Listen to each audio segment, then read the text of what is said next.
The advice and opinions expressed by the host of Autism Live and her guests are meant solely as suggestion and should not be in any way construed as child-specific advice. The Center for Autism and Related Disorders advises working with a board-certified behavior analyst who has experience with autism before starting any intensive behavioral intervention. Any choices you make in determining your child's treatment are completely at your own discretion.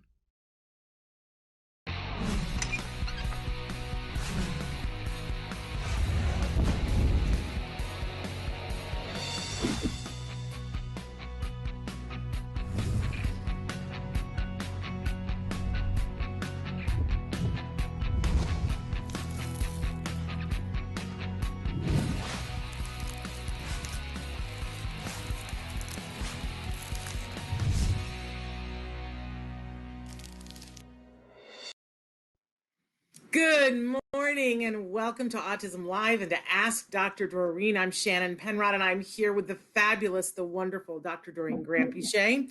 She's going to be with us live for the next hour talking about autism from a 360-degree perspective. She's going to be answering your questions starting right now. I want to let you all know that we are live on several platforms right now. We're live on YouTube, on Twitter, and on Facebook, as well as our homepage, which is autism-live.com. You can visit any of those places and leave your comment. On our homepage, autism-live.com, it's a chat box. It's not an interactive chat box, so I have to warn you about that.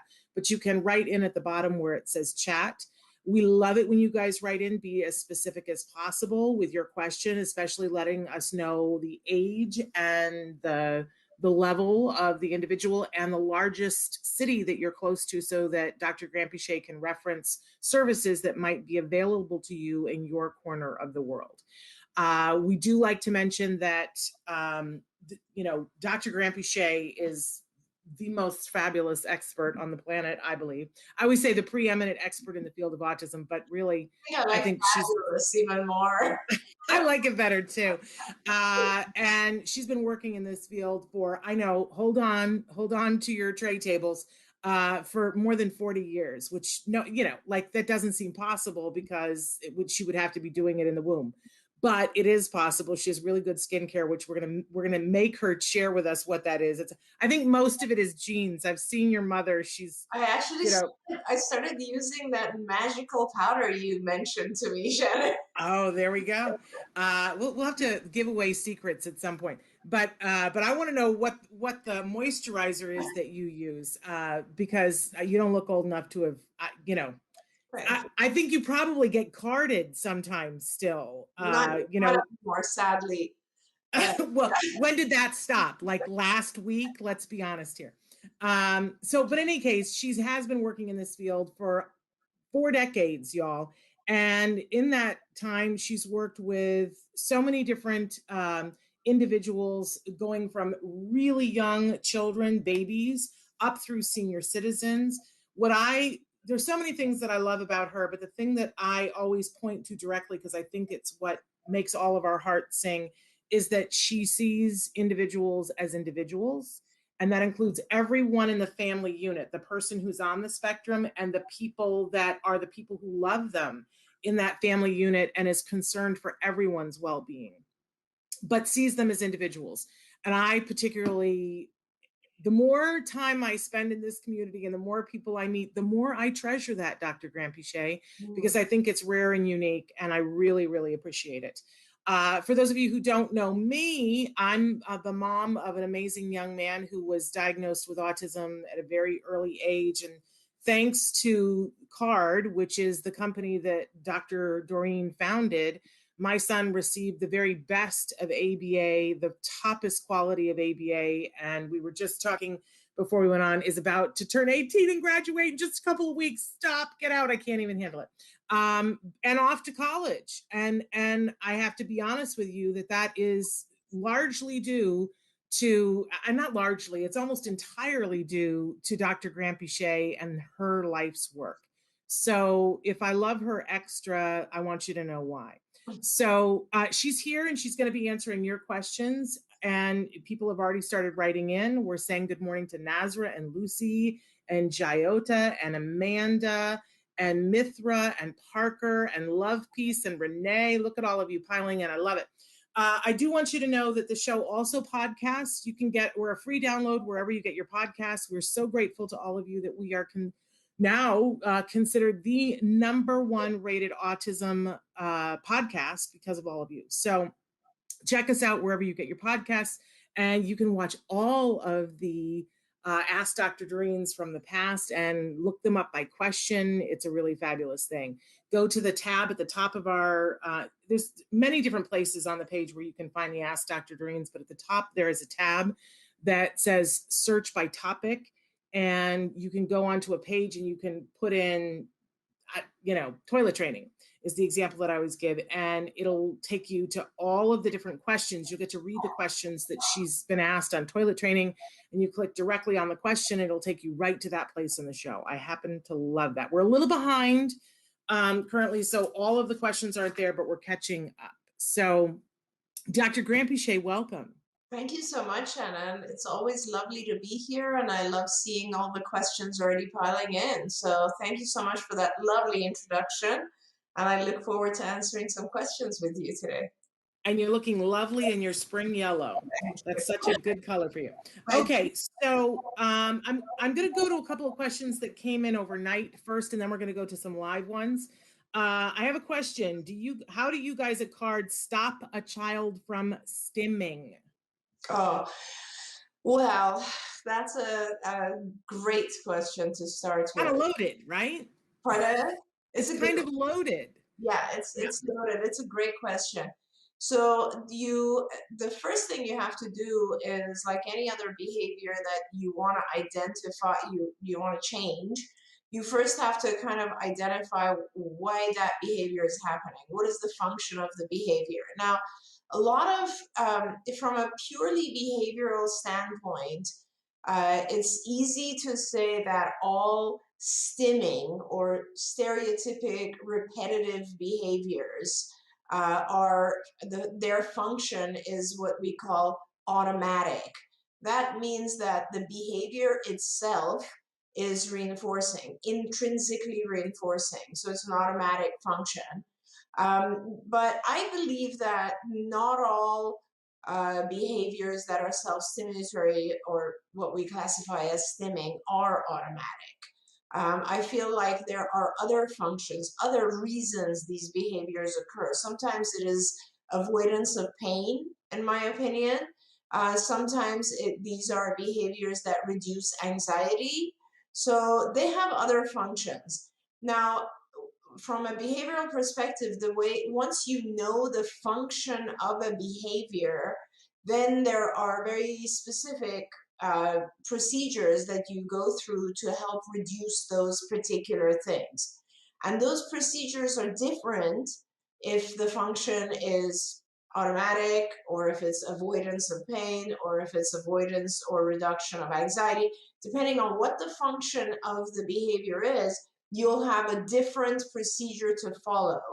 And unless we want this entire show, Shannon, to talk only about, behavior analysis, I guess I'll have to cut it there, because, there are so many different protocols and procedures that we use based on these different functions. I mean, that's all of ABA, right? If something is automatically reinforcing, you try to replace it with other things that are as powerfully reinforcing. If something is intended to avoid, let's say, pain, then it's very important to treat the underlying pain. If something is intended to reduce anxiety, then you have to ask yourself, why is the child experiencing anxiety, and can I help the child overcome their anxiety in other ways? So there's all these different things that we do depending on why the behavior is happening. And even if it is automatically reinforced, then there's, even within that set of functions, there's a whole bunch of different procedures. So I guess that's as far as I can take that answer. But I love that answer, Dr. Grampiche, because, and the reason why I said it's kind of loaded, this question, is that the assumption here is that you would always want to stop a child from stimming. And I love that you're talking about that there is a function for the behavior. Because this is one of those conversations where people sort of divide, because there are people who think that any stimming should be stopped, which that makes me crazy personally, because we all have stuff that we do that's self-stimulatory. And I think if we come from a point of view where we look at what the function is, that we're automatically assuming that it does have a function, which is important, because a lot of people think it serves no purpose but to annoy me, which is never the case. No. And that it is actually doing something for the individual, and that we wouldn't even start to intervene until we understood what that was and had an understanding of how to replace it. Exactly. Because we're not just ripping things away from people and going, don't rock because rocking makes me nervous. That's right. And it's that kind of thinking that we have to get away from, I feel. And I think it's important because we have so many people who misunderstand what ABA is, and they need to understand that that is critical to ABA, is that understanding that there is a function. That's and right. That we don't just take it away, we replace it. That's exactly right. And you defined it very well.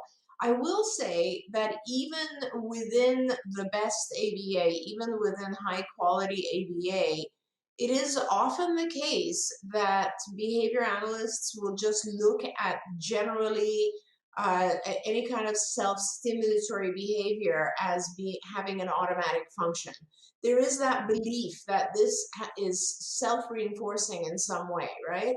And then, unfortunately, I think we don't take the next step, which I think the next step is super important, because it's important to identify, how does it self-reward? What is it doing that is rewarding intrinsically? And if you think about it, there are so many different things that we do that are in the action itself, that it produces some internal reward. You gave a great example. And these are things we learn over time. So let's talk about rocking, right? Like rocking, what function does body rocking or doing this have, right? And initially when you look at this, you think it has no function at all. It must have some sort of internal, intrinsic reinforcement, and people will wonder what it is. I will never forget the day when I was taking a course in, I think it was like neurophysiology or some brain anatomy or something. And the professor who was teaching this was talking, not at all, it had nothing to do with autism, just talking about, how the brain affects the behaviors that we have. And so he was telling me that one of the ways that we can activate the parasympathetic portion of the autonomic nervous system, the parasympathetic portion is the portion that is calming. So the sympathetic portion of the autonomic nervous system is when we have, the fright or flight instincts, like something horrible happens and you immediately act on it. So after that, there's the parasympathetic activation, which is you calm down, right? Calming. He was telling us that one of the most common ways of activating the parasympathetic is rocking. Okay, and that is why we also have rocking chairs. And it's kind of interesting. And I will never forget that, because it immediately made me think that, we call these behaviors self-stimulatory, but in some ways they are self-calming. And this action is definitely a self-calming activity. So that is one, that's a great example of how there is an underlying reason for the behavior. We talk about all the self-stimulatory behaviors that our kids have that are visual in nature. And there is a function, as we know from a lot of presentations of Dr. Temple Grandin, there is a huge stimulation factor that involves visual for our kids, right? So all of these things are super important to understand, because if we're going to, as you said, Shannon, if we're going to try to replace them, for whatever reason, maybe they're not socially appropriate, maybe they prevent the individual from interacting with society, whatever it is, we first need to make sure we understand what is actually causing it. and that we allow the individual to have some form of replacement that is satisfactory to the individual and not interacting or taking them away from society. Yeah, and this, for me, this is where we really get into autism acceptance. I've talked about this many times on the show, but I'm still hooked up about last summer on the show Big Brother. There was a wonderful young man who actually had won Big Brother before and came back on. And when he was on before, he did not disclose that he was on the spectrum. And this time he disclosed. And he told all of the people that were in the house with him that he was on the spectrum. They instantly looked at him in a different way, and he was a rocker. Ian would rock. They all had to get together when it was time to vote somebody off, and they would all be nervous and on camera. And there Ian would be, and he would rocking. And several of the housemates were not tolerant of it and said, "It makes me nervous. I wish he would stop that." Blah, blah, blah, blah, blah. But if you look at the video, they're all doing something. There's one girl who was compulsively petting her hair and checking and just like this. And she was one of the people who was complaining. And then there's another one whose foot is just going like this, and she's complaining that he's rocking. And I'm like, lady, stop your foot. So tell me how that feels. If somebody says your foot thinging, or stop playing with your hair. For me, it's ignorance and intolerance. It's intolerance. Yeah, I agree. And it's stigma, right? It's stigmatizing. Yes. The language we use. This is what I always told parents when parents first come to see me for diagnosis. I always tell them this because I honestly believe that language has such a significant effect on how we process things. When you call when someone comes in and I diagnose them, that word ASD or autism spectrum disorder, it has so much meaning for the parent, and a lot of times this meaning is not the one that I want them to believe in. It's some meaning that they have coming in. For example, one meaning is autism, it's lifelong. And that is, to me, those things are words. Like when you say someone has autism, immediately everyone is going to give that meaning and think, oh, this person is going to behave strangely around me, right? And therefore their rocking is something that's intolerable. Like it just keeps trickling. And to me, that's not the way to look at it at all. It's just the way to look at it is basically, are there symptoms that this individual is struggling with, or are there behaviors that accompany or that this individual is having a hard time just kind of interacting with others? Are there things that the individual wants to overcome? Just like all of us, we all have these things. Yes, it's important for us to be looking at, like you do. As I said at the start of the show, I love the way you look at people as individuals and not look at them as a clump that need to be limited by anything. I'm going to pivot now. I love Parker's question, as I often do. She says, he says, "Hi, Dr. Doreen. Things are opening up across the country and the world. A lot of people are having a hard time with the new rules, like no waiting inside at an Applebee's for a table, for example. Any advice, not just for myself, but for everyone?" We're all struggling with this, Parker, so thank you for asking. Yeah, that's right, Parker. I appreciate that. I mean, and I think it's it is difficult. I think a lot of people they're just fed up. They've had it. It's been over a year. Everybody's very exhausted from this and very anxious to get out there. And we just all have to learn to be a little bit more patient and adjust to the new rules, and allow society to get to a point where it's safe. Because the worst thing, and we've seen this happen over and over in multiple other countries, and is that it can get worse again. It can get worse again if we don't adhere to these rules. And we're so blessed in the US right now. I mean, we have so many people internationally writing in, and Shannon, I don't know if today, but we often have folks coming online with us from India, for instance. And I read what's going on in India, and it just breaks my heart. There are parts of the world that are still struggling tremendously with COVID. And I think that it is really, really important to be respectful and to not just of the rules that are out there, but of other people. This is the other part of this, Shannon. People are going to have a different level of comfort as we reopen. There's going to be, and like I know this because, excuse me, I travel a lot through the US, and it's completely different in California, where I am right now, as opposed to Florida, where I also reside. And when I go to Florida, when I first went to Florida in 2020, I was pretty shocked because it's very open in contrast to California. And so is Texas, for instance. And I personally found myself being a little bit uncomfortable in those environments initially. I was always wearing a mask. I still am when I go to those places. And a lot of people will actually give you a hard time if you're wearing a mask. And they will say, "Oh, come on, it's over now. Take off your mask. It's all, it's fine," and all this sort of stuff. And you have to, everybody has to kind of just be respectful of each other's level of comfort, of the rules, of, we're all trying. It's like going to someone's house and making fun of them if they recycle, for instance.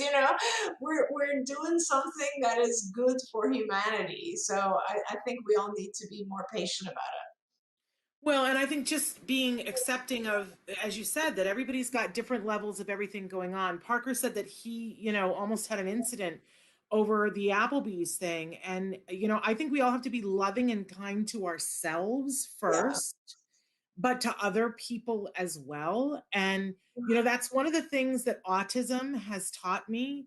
I can remember standing in line at a grocery store with Jem, and he was in the basket of the grocery cart, and he was having a hard time. We're in the line, in the chute, right? And I was trying to keep him focused and keep him distracted because I didn't want other stuff to happen. And there was a little boy in front of us who kept, my son had a scarf on, and he kept grabbing Jem's scarf and pulling on it. And I was saying to him, "Thank you. We don't touch other people." And, and thank you, and trying to be very nice, and sort of looking at his mom like, do something here. Yeah. And, and I was very about, come on, lady, my kid. And of course, my head went into, my kid has autism. Police your child. Get your Yeah. child under control. I've got enough to deal with here. She was doing nothing. And I kept looking, giving her the stink eye. You know what I'm saying? And then eventually I took the scarf off and put it in my bag because the child wouldn't, and I was afraid he was going to choke him. And the mother said, "You could be a little nicer. He has autism." Oh my And gosh. "Oh," I said, "this child also has autism. Nice to meet you," and stuck my hand out, another, in another realm. We don't do that now. But I said, "Nice to meet you." And then there was this moment where she realized that I was judging her, and that she was judging me. We both were looking and going, "Oh, you have other circumstances going on. You can't appreciate where I'm coming from." And in Yeah. that moment, we both realized, everybody has their stuff. And I Wow. always think about that. So if you're having a hard time at Applebee's, it's possible, Parker, that everybody in line is having a different hard time that's different than yours. And while that may not help you to know that in the long term, I think starting by being kind to ourselves, Dr. Grant-Pichet, that's what I have to do when I'm going up against these new rules. I want to yell, I want to scream, and I want to go, "Hey, you're not paying attention to the rule, and I am." And then I have to Yeah. remind myself, what do I want to do for myself right now? Well, And I take mean, care of me first. yeah, yeah. I'm with you. And what an amazing example you gave, Shannon. I didn't know that story. I love that. That's such a good example. But yeah, absolutely. Everybody's going through their own difficult times. Some people have a great deal of depression right now. Others are just extremely anxious, and a lot of people just don't even want to leave home because we've been told to be so cautious. So everybody is like, it's just weird. Like the first time you go out to a restaurant. I mean, honestly, the other day, my son, as you know, who has a lot of humor, was posted on our family chat a picture of me in the first, like in March of 2020, when I was like wearing kind of one of those painter suits, and I had a mask on and a shield, and I'm cleaning groceries outside the house, right? And he was like, and this is what mom was doing in March. And I was like, hey, we didn't know what this is, right? We thought that it's a virus that can sit on things, and we're like cleaning everything. We didn't know what it is at that point. This is still me. I love that you think that that is so a year ago. This is still me. I have to show you at some point the hood that we bought so that if we have to go out, and I'm still cleaning groceries. So just to show you the level of, where people are at. Everybody's at a different place. And the rules in some places are all new, and some people aren't good at the observing rules, like seeing other people adhere to a rule and observe to it. I think we're just going to see that there's going to be all different levels for a while. Yes. And some people are uncomfortable, as you said, with other people wearing masks, and they're saying things to people who are wearing masks that are rude. It's a little bit the Wild West right now. So Parker, I just want to encourage you to be loving to yourself, because it's hard right now. Okay. I gotta switch to Nazra. She says, good morning. I have an adult autistic nonverbal son. My question is, do you think that adult young people have a chance to overcome? And she is from St. Paul. I love the word. I really love the word overcome. And the reason I love that is because it really is about overcoming your obstacles, or overcoming the things that hinder you, I guess, or that you find to be a hindrance. And the answer is yes. There are a lot of adults who have learned just like we learn. And this is kind of one of the important, like, interesting things, of course, to me. When I was developing a lot of our ABA programs at CARD, I would, when I was had the opportunity to work with our kids directly, I would notice that the way they're learning is exactly the same way I learned other languages. So, English is not my first language. English is my second language. And I speak 3 other languages other than English. And the level of fluency that I have with those is exactly like our kids. It's exactly the same thing. Like, I will, in certain languages, I have to really think to find words. And I know our kids go through that. In certain languages, I still don't have things classified in a way that I can retrieve them rapidly. So I'm not yet fluent. It's just all of it is exactly the same way that our kids go through this. And so I know that I overcome these obstacles. The more I practice, the more it is broken down for me, the more it is given to me in chunks that are the way that I like to learn. And with whether it's a child, adolescent, or adult, whatever on the spectrum, everyone has strengths as well as areas that need help and support. So a lot of times I will tell you that adults or teens or children that I have on the spectrum have a difficult time with auditory input, but they have a tremendously strong visual input and visual memory. In fact, in a lot of cases, their memory is even stronger than all of ours. The way they see things, their pattern recognition is much stronger than ours. There are a lot of things that are a lot stronger. And so I think a lot of our adults kind of compensate, right? Just like we all do. They figure out how to use their strengths, and they sort of avoid the areas that they're not so strong in, right? And with good, high quality ABA and other interventions, social types of interventions, they become more and more comfortable with practice. And as they do, they can overcome a lot of those things that would prevent them from leading happy, healthy lives. So yes, the answer is I do believe that whether you start intervention as a child, adolescent, adult, at whatever phase, there's always going to be progress, and you will overcome obstacles. Now, sometimes I want to be honest and say sometimes I see children and adults who are so severely affected and have maybe medical illnesses and, immune dysfunction and seizures and sleep disorders and anxiety and so many other things going on at the same time, and apraxia and so on. And they've not learned for a very long time how to communicate, that they have all these aggressive behaviors and frustration and so on. And it's a mishmash of all these things that have happened. And it takes a little while to sort all that out and get the individual to a place of peace, before they can start to learn and overcome their own obstacles. But that being said, I don't know anyone who doesn't learn. So yes, it is very, very absolutely possible for an adult to have a very healthy, happy life. There we go. I want to say thank you to Mirtha, Renee, and Elvira, who are asking about Spanish subtitles. We do not yet have a way to do it real time, although I will ask Traven to look into it on Restream. I know on some of the other SteamYard, they have a setting for that, so we'll look into that. I will tell you that when we podcast, for instance, we're on YouTube, and that you can print out. There's a place where it allows you to do translation into different languages, and then you can print that out. It's a little hard to follow along, but it's what I have for the moment. But we will definitely look into that, and I really appreciate that. Over the years, because we've been doing this for a hot minute here.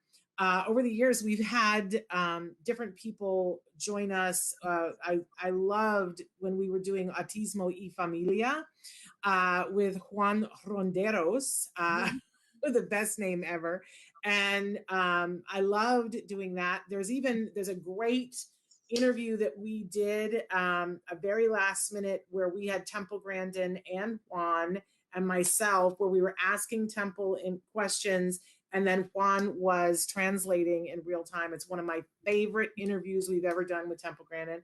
So want to encourage people to look at that. But thank you. And thank you for translating for the guest who is asking questions in Spanish, Renee and Elvira. We really appreciate that. It takes a village. Yeah, absolutely. And part of our village, as you know, Shannon, some of our viewers may not know that we also, all you and I and some of our other friends, work very hard at our other organization, Autism Care Today, and which is our non-profit organization. And I want to say that one of our board members, I was actually meeting with her and having lunch yesterday, is Gabriela Tessier, and who is on Univision and has her own show every morning. And the reason that we met yesterday was that Gabriela was telling me that she really, really wants to engage and do more for the Spanish-speaking population, and she feels that there's, we need to talk to her and develop some programming and ideas and stuff so that she can give to the Spanish community and help them with understanding ABA and autism. And I said that you and I would get together with her. So we will wait until your second vaccine, and then we'll go see her. I will love that. I will absolutely love that. She's amazing. Check her out on Univision, you guys. She's amazing. Okay. Hi, Shannon and Dr. Grampichet. I'm contacting you from Austria. Is there a card service provider in Washington, D.C. or Silver Springs, Maryland area, please? Yes. So we are all over, and I saw that, I think there was another question about Central Virginia. So we are all over Washington, D.C. In fact, I think the D.C. site, or one of the D.C. sites, was like my third or fourth site, and we're, past 250 sites right now at CARD. So we have multiple sites in the Maryland, Virginia, and Washington, D.C. area. We also have academies in those states, which is super nice, especially in the Virginia area. And our academies are schools. So it's basically all day long. Our kids are in school. It's one-to-one. It's exactly the therapy. I would love to do academies all over the country, but I think Virginia is one of the few states that gives us a decent tuition for this. So we're able to actually afford to do one-to-one. But so we have academies and we have clinics all over. So just go on the Center for Autism website centerforautism.com, and you'll see all the locations. Wonderful. Sarah wants to know regarding social awareness. My child is 22 months. He is verbal. However, he doesn't acknowledge his peers. It's like they don't exist. Does this get better with good quality ABA? Love that question. It does. Yeah, I love that question too. And yes, it does get better, Sarah. It definitely. So social. It's so amazing. It's one of those really key observations I think that you've made here in your question, Sarah, is that sometimes our kids are actually verbal, but they're so kind of focused on their own world and busy in their own world that they really don't pay attention to the world of others, which is the social world. So, and it's almost like they don't even know they're there, right? And good quality ABA can teach the child to slow down and to observe. In fact, a big area of instruction that we do at CARD is called observational learning, where it really teaches you to observe others and learn from others. And that is and not just that, but another big area of focus in autism is this whole area called theory of mind. And theory of mind is about perspective taking. So it teaches the individual to take the perspective of others. And all social behavior that we have depends on having a knowledge or having an ability to somewhat take the perspective of others. Now, some people are very good at that and others are not so good at that, but nevertheless, we, when you're typically functioning, you're always exchanging that perspective all the time. All the time we're thinking, how does that person feel? What are they thinking? How do they know that? All these types of things. And as you teach those individual skills of perspective taking, and you teach the child to kind of pay attention to the social environment, learn from the social environment, and follow social rules. That's the other portion of it. If you do all of those things, which you do in a really good ABA program, then yeah, absolutely. The child learns that, oh, there's a lot of reinforcers that I can come into contact with if I interact socially. And then they begin to do that.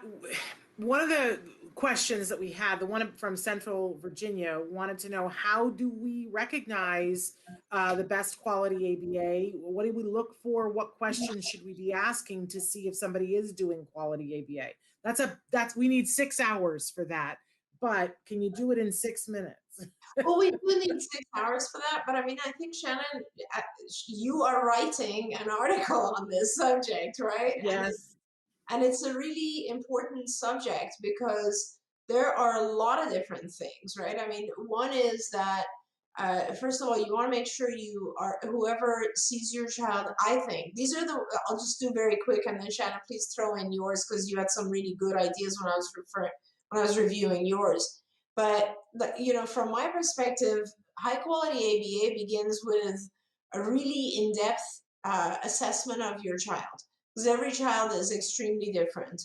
And then it's about understanding your child's strengths and weaknesses and areas where they need some support and areas where we need to develop just so they feel good about themselves, the strengths. And then in addition to that, I think a good ABA provider is open to looking at your child as a whole human being. So they don't just focus on overt behaviors, but they also focus on kind of the health of the child and making sure that the child is not ill and is getting adequate sleep and is able to learn all the things we want to teach them through ABA. And then the next portion becomes, you have all of that.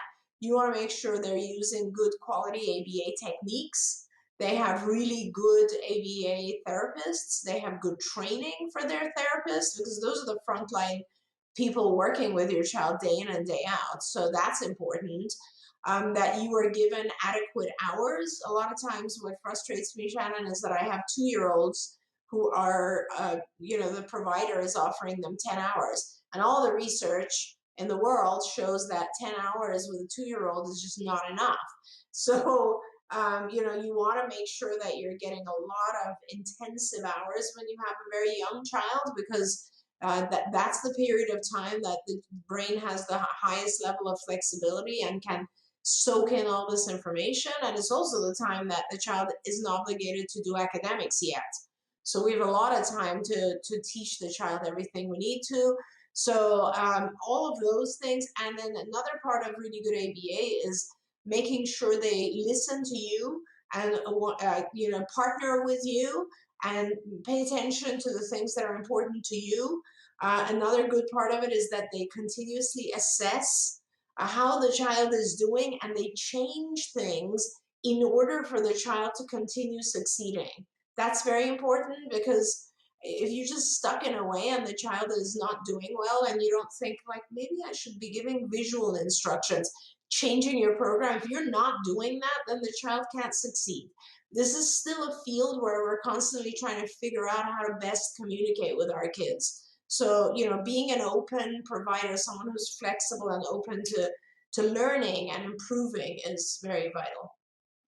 All of that is amazing. And I think one of the things that I always tell people, that where I sort of see where it separates, the forest from the trees, is if you're talking to an ABA provider and, you say to them, so, they're going to say, well, we want to fully assess your child. It's a big, long investment, and then we'll tell you what we want to do.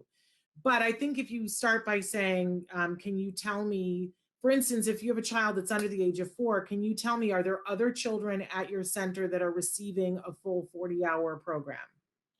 That's a great one. To see, do they believe in that? Or are they about giving everybody the watered down, I don't want to say the words I'm thinking, right? Is there another child that is in the same age that's got a full 40-hour program? Okay. And if there is, okay, great. And what they might say to you, I would think that the right response from a good ABA provider is, yes, we do, but it's only when the parents make the child fully available. That's a good answer to me. But then the next thing is that if you say to them, pick something that you know that you want your child to work on, whether it's toilet training or something else, and saying, okay, for instance, one of the things we're looking for is to have our child be toilet trained. How will you plan for generalization from minute 1 with that? Ask that question, because if they go, well, I would have to get back to you on that. That's not your provider. Mm-hmm. I just see, Dr. Graham-Pichet, that's one of those things as a parent that I totally didn't understand for a long time. But once I understood it, it was like I always say, like the arrow on the FedEx truck, you can't unsee it. Mm-hmm. And I think it's one of the most important things is that you get somebody who understands that piece of generalization, that they plan before the first lesson. And something like toilet training, that doesn't, of course they can say to you, well, it will be specific to the child and specific to the family. Yes, but you could answer, how do we generalize toilet training without knowing the child, right? That's right. And it's such a very important point you made, Shannon. And it goes both ways, I want to say. So it's kind of like, make sure that the things that the child learns are generalized. That's part one. And the reverse of it too is that make sure that there's a certain type of kind of discrete trial type instruction prior to generalization. Because a lot of times what happens is like providers will want to teach something and they're just trying to teach it the normal way in like a natural environment, and it doesn't work. You need to do all that rote practice too, so that the child can figure things out and then generalize. You're absolutely right. And thank you for saying that, because there is this new trend among, I guess because all these schools are churning out all of these BCBAs all over the place, but there's this new trend, and I love me some BCBAs. Let's not be mistaken here. They're some of my favorite people on the face of the planet, and they're the ones who, were architects of me getting my child back. So I love them. But there's this new school of BCBAs where they're squeamish about the DTT, and they're all about natural environment training because they think that parents will dislike them if they want to do DTT. Right. And I, as a parent of a child who's doing really well, am on a crusade to get parents to understand what DTT is, what it looks like, and why we don't, because when my son was getting therapy, there were ABA providers who just did DTT. We were on the other side of the fence, and getting people to do TTT and then bring it into the natural environment was like pulling teeth if you weren't with CARD. Just pulling teeth. Now it's swung completely the other way, and people are like, we all want to get together and sing Kumbaya, and the kids will be able to learn that way. Well, guess what? If we could have done that and it would have worked, we would have done that to begin with, and our kids would have learned a Jamboree, and you wouldn't need ABA. But I go back to my metaphor of and my analogy of the learning ballroom dancing. If you're going to learn to do ballroom dancing, you're going to go in and they're going to have the little feet on the floor with numbers. And you're going to learn it that way first. Right. That's right. So that then when you put the music on, you know what you're doing. And that's what DTT is in ABA. It's that first little step. You can't get stuck there, but it is what helps our kids rocket in the natural environment. And if you're getting a program without DTT, or you have a BCBA who's like, well, I don't really like DTT, then they don't really like for kids to do better. I got snotty there. I didn't mean to. But I get upset about it. It's like, why would you leave out the first step? Yeah. And it's not, I mean, and again, it's, I don't want to be critical of providers out there, but the trends change, as you said, and you always want to make sure that your child is receiving the type of DTT that is the most efficient and effective at that stage of their development. Yeah, it's a fine art. It's a fine art. But if you feel like once you've had these conversations, and if you feel like it's a provider who's going to work with you, sees your child as an individual, has a plan, and you start with them, you know, there are going to be times when your child is going to fuss, and you have to be willing to deal with that. But very quickly, your child should be having fun, and your child should be seeing improvement. And all kids will, I don't know about all kids, but I've seen a lot of kids, and my kid included, where he'd make a lot of progress and then he would sort of plateau. And then what I would see in my high quality ABA program from CARD is that then they would start looking at everything and trying everything when he would plateau. Nobody accepted the status quo when he would plateau, including talking with me about what had we done dietary, what had we done medically, to look at how do we get the trajectory going like this and not at the plateau. So important. All right. Amanda says, when it comes to insurance and assessments, it takes a long time depending on the child's age. So insurance won't always pay for enough allotted time to assess, at least in my experience. I wish insurance gave more time. Now, Dr. Grant-Pichet, you assess. Do you feel that there's some truth to that when you do it, or what do you think? I think Amanda is right. There is some truth to that. I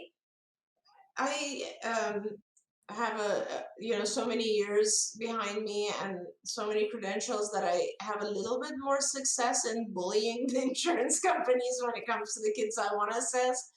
But I think she's right.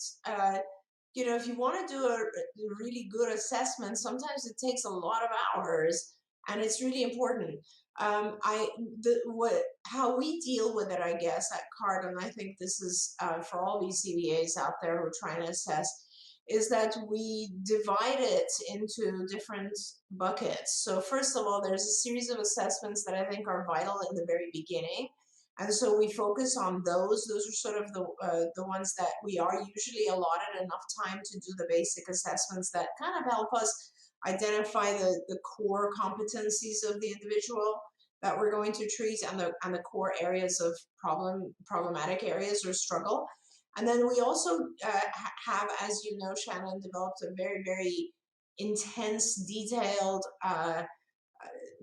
developmental assessment, which is the skills index, the skills assessment. And that, fortunately, is an assessment that is filled out by the caretaker, the caregiver. So it could be, the long version, as you know, of the skills assessment is extremely detailed. It does take a while, but it's the parent filling it out. And that really, really helps us identify what is going on with the child, what are their strengths, what are the issues, what do we need to do. So in other words, some of it we do, some of it the parent does. And then the ones that we need to continue doing, we sort of do on an ongoing basis. So let's say 6 months into the intervention, we will do a series of other assessments when we can get additional observation time funded. And we also assess the child every week we have this process where we meet with the family and the child continuously and review kind of the progress. And of course, our data collection. I mean, ABA is so good when it comes to like just collecting ongoing data.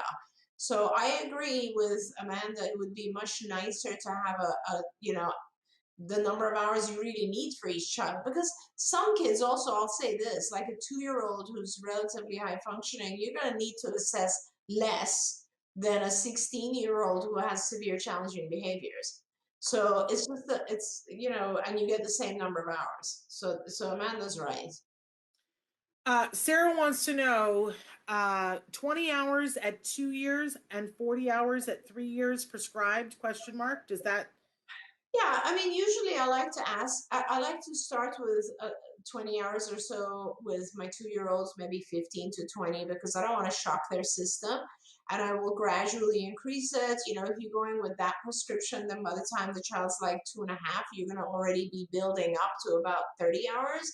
By the time they're 3, you're looking at about 40 hours. And a lot of our viewers are going to kind of freak out at that and think, Yep. oh my God, how am I going to do 40 hours with a 3-year-old?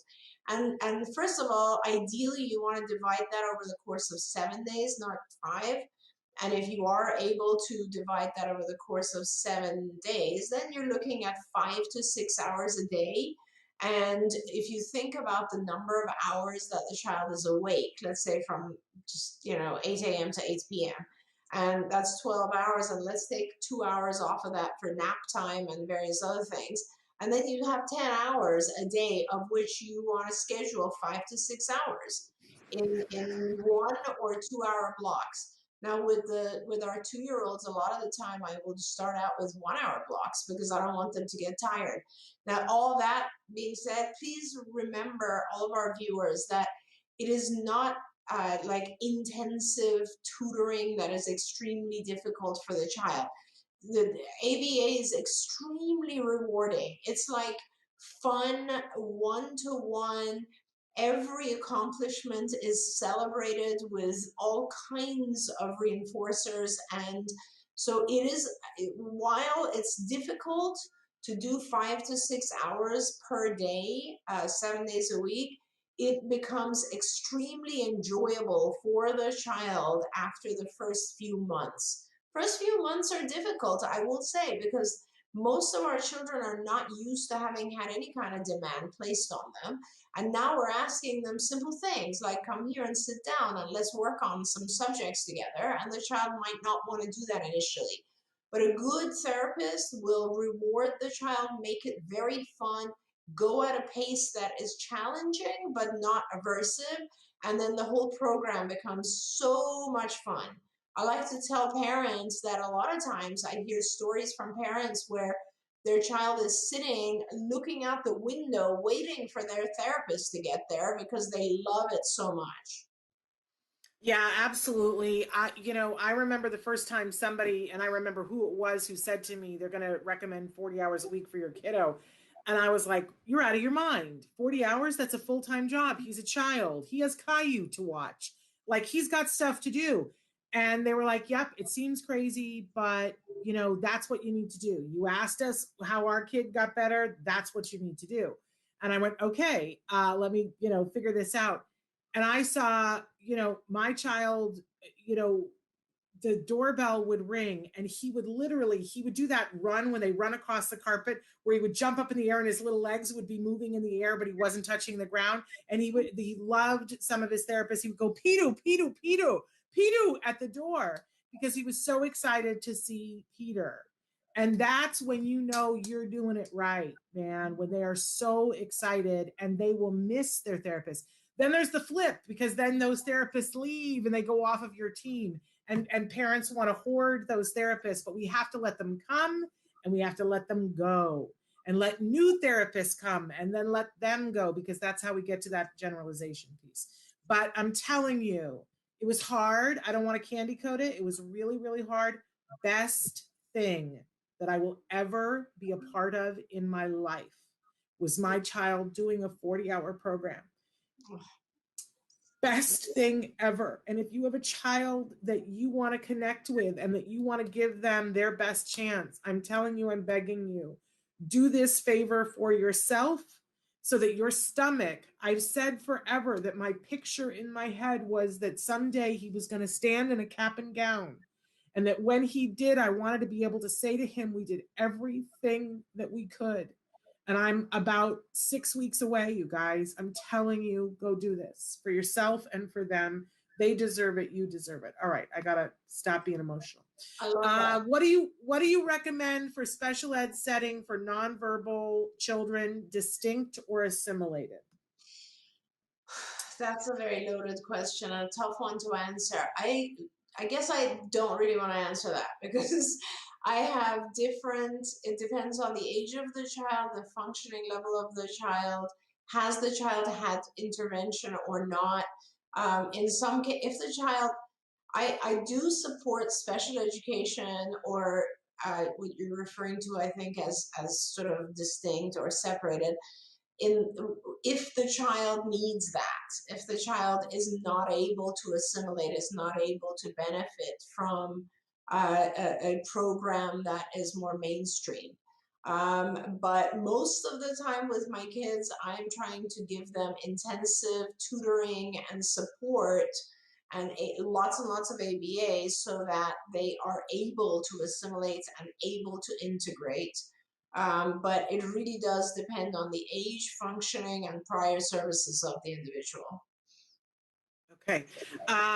Somebody wrote in and said, I've been doing RBT training on skills, which reminds me we haven't done our skills thing for today. And they said they love Jack Riley. Can we know how he's doing? Just curious. For those of you who don't know, we did a series called The A Word with a little boy named Jack Riley, where we followed him for a couple of years as he did ABA. And it was such a great series. Jack Riley is now a teenager, and his parents asked if we could stop showing the videos for a period of time while he finds his way in the world, and that eventually they will ask him how he feels about it. And then we may or may not bring the videos back. Can I just say that to her credit, Dr. Grampiche didn't blink an eye, said, of course, that's what's best for him. And said, Shannon, take down the videos. And I, one of the many reasons why I respect you so much, because a lot of people would have been like, no, we have releases for that. We're sticking with it. And she said, nope, that's what's best for him. So they're maintaining their anonymity, but I hope someday soon Jack Riley will be out in the public eye again, if it is good for him and if it is his choice. But can we take a quick second here at the end of the program to talk about our skills message, because they mentioned the RBT. So yeah. Several times during the program, Dr. Grampiche referenced skills, and someone else had written in about adults, and someone else mentioned skills living. So I want to make sure that we acknowledge that as well. Every week they offer something free to you guys. This week for ABA parents and guardians, they're offering a free IBT, Institute for Behavioral Training, parent e-learning course, Parent Overcoming Challenging Behaviors. Run, don't walk. It's free. Get it for yourself. I'm going to give you a phone number in a second. For the educator community, they're offering educator e-learning module, educator teaching communication. Get that. We're a week away from Teacher Appreciation Week. Get that for your teacher. It's free right now. And then they are continuing to offer that RBT 2.0 training course free for parents on a case-by-case basis, which I think that parent is doing. That's normally a $440 course. It's the beginning e-learning of what therapists learn before they begin to do ABA. It's so good for parents, you guys. And they're offering 10% off of all of the skills products. All you have to do is call 877-975-4559. You can also call them and ask them about that adult program, the teen and adult program, Skills Living, that Dr. Grampiche was talking about. It's the best thing that there is, you guys, for adults. Again, the phone number, 877-975-4559. Dr. Grampiche, we have a little less than a minute. Did you have anything that you wanted to add to that? No, I just want to say, I love you, Shannon. I'm so proud of I Jem. love you I more. can't wait to attend his graduation upcoming. And you are an inspiration to so many people. And I agree with you. And it's an amazing, crazy journey. But it is a fantastic journey when you see your child doing so well. And Jem is a superstar, and I'm so excited to see him go off to college. Me too. And when you say you love me, I always say I love you more because that's the truth. Yeah. It's like there are no words. As Oprah says, there aren't enough shoes in the world to thank you. And I hope that people know that I'm coming from a place in my heart when I say, please do this. Yeah. I know many people that have stood in your shoes and had a moment where they're like, well, I could do ABA and I can go half in, or I can do ABA and I can go all in, or I can go do something else, or I can do nothing. I've seen all of those outcomes. And we could do the regret parade of people who say to me, I should have listened to you. I should have done this. I should have, would have, could have. Don't just whatever age you are at, or your child is at right now, help yourself now. Today's the day. And you won't regret it. I don't know anybody that says I went all in with ABA that goes, gosh, wish I hadn't done that. Haven't met a single person, which is very telling, right? All right. Much love to you, Dr. Grampiche. Thank you for continuing to be there and be such an advocate for our families and for individuals on the spectrum. It means so much to us. We are back tomorrow. I have no idea who's on the show because I'm all verklempt, but something great, I am sure.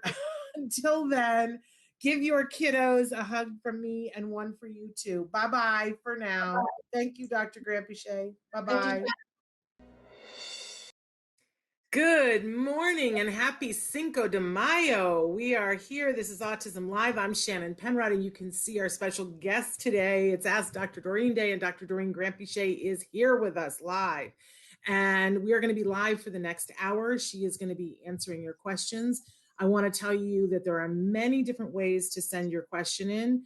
If you're watching us live right now on Wednesday, Cinco de Mayo, then you're seeing us either on Facebook Live, on Twitter, on YouTube, or you might be watching us on our homepage, autism-live.com. If you're watching on any of the social networks, you can write your comments directly into them and they will show up here on our screen. If you have longer comments, we do encourage you to do that at autism-live.com.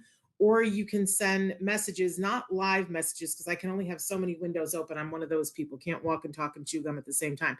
So, but if you're watching us recorded and you want to send in a question, you can send it directly to me at s.penrod@autism-live.com. I love to get your questions and your comments, and more importantly, Dr. Grampiche loves to get them as well. I do want to reiterate that this show is live right now, but we podcast it later on. So you can download any of our shows. It's a free download wherever you get your podcasts. We're literally everywhere. And we want to thank all of you for making us the #1 autism podcast worldwide. We're so thrilled that you guys have believed in us enough and shared us enough and liked us enough that is the rating that we currently have. And we're very excited and grateful to you for that. Our mission here is to provide information and inspiration. So please, if you find something that you believe is worthwhile here, do share it, do like us, do follow us on Facebook or on YouTube, and we promise that we will keep delivering you that content. But we'd like to get to more people around the world. And I love it on Wednesdays when it's like a UN meeting. We have everybody from everywhere around the world joining us, and we're thrilled to have you guys here. Feel free to go ahead. You can start right now writing in your comments into the chat if you have questions, or just say hello to Dr. Grampiche. I want to welcome her. Welcome, Dr. Grampiche. Hi, Shannon, and hello, everyone. It's wonderful to be here. Thank you. For people who don't know Dr. Grampiche, whenever possible, she joins us on Wednesday morning. She donates her time to be answering your questions. She is a true, I believe, the preeminent expert in the field of autism in our time.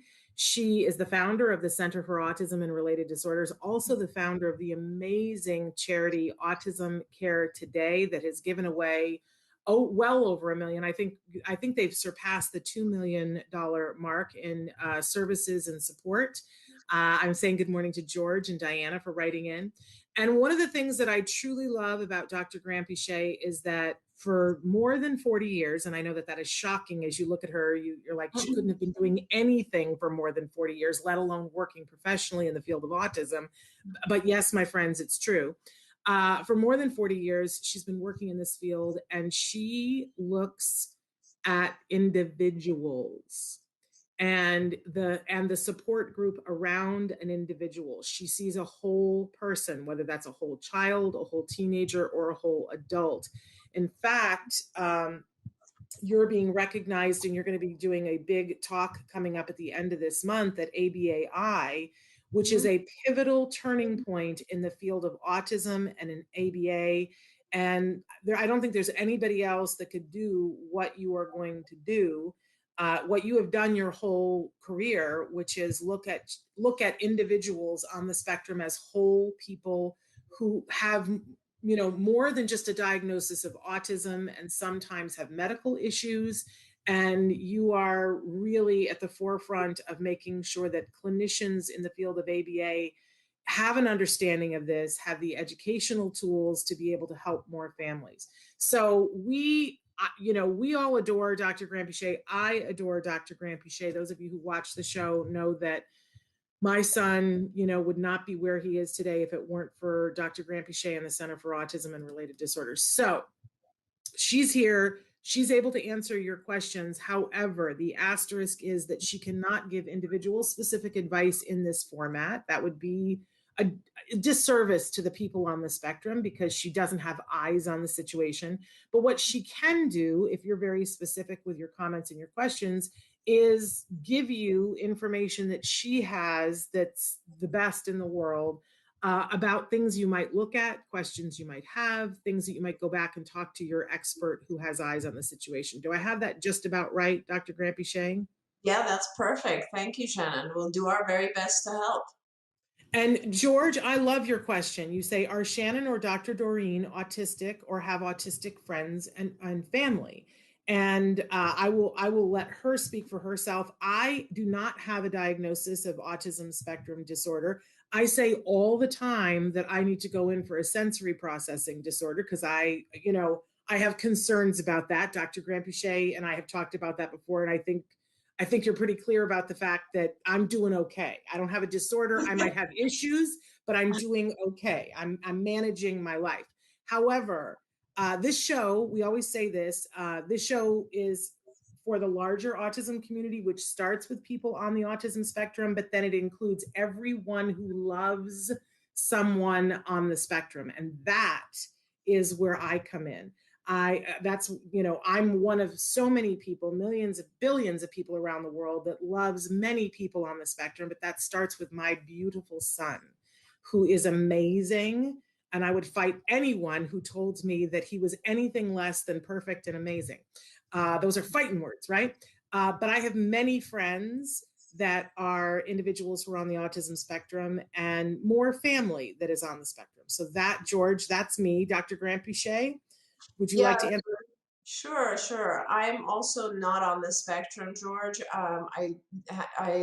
Having said that, just like Shannon, I not only love lots of individuals on the spectrum, but I've spent most of my life getting to know individuals on the spectrum and working with individuals on the spectrum. So I feel like I am more comfortable and familiar with autism than with typical development.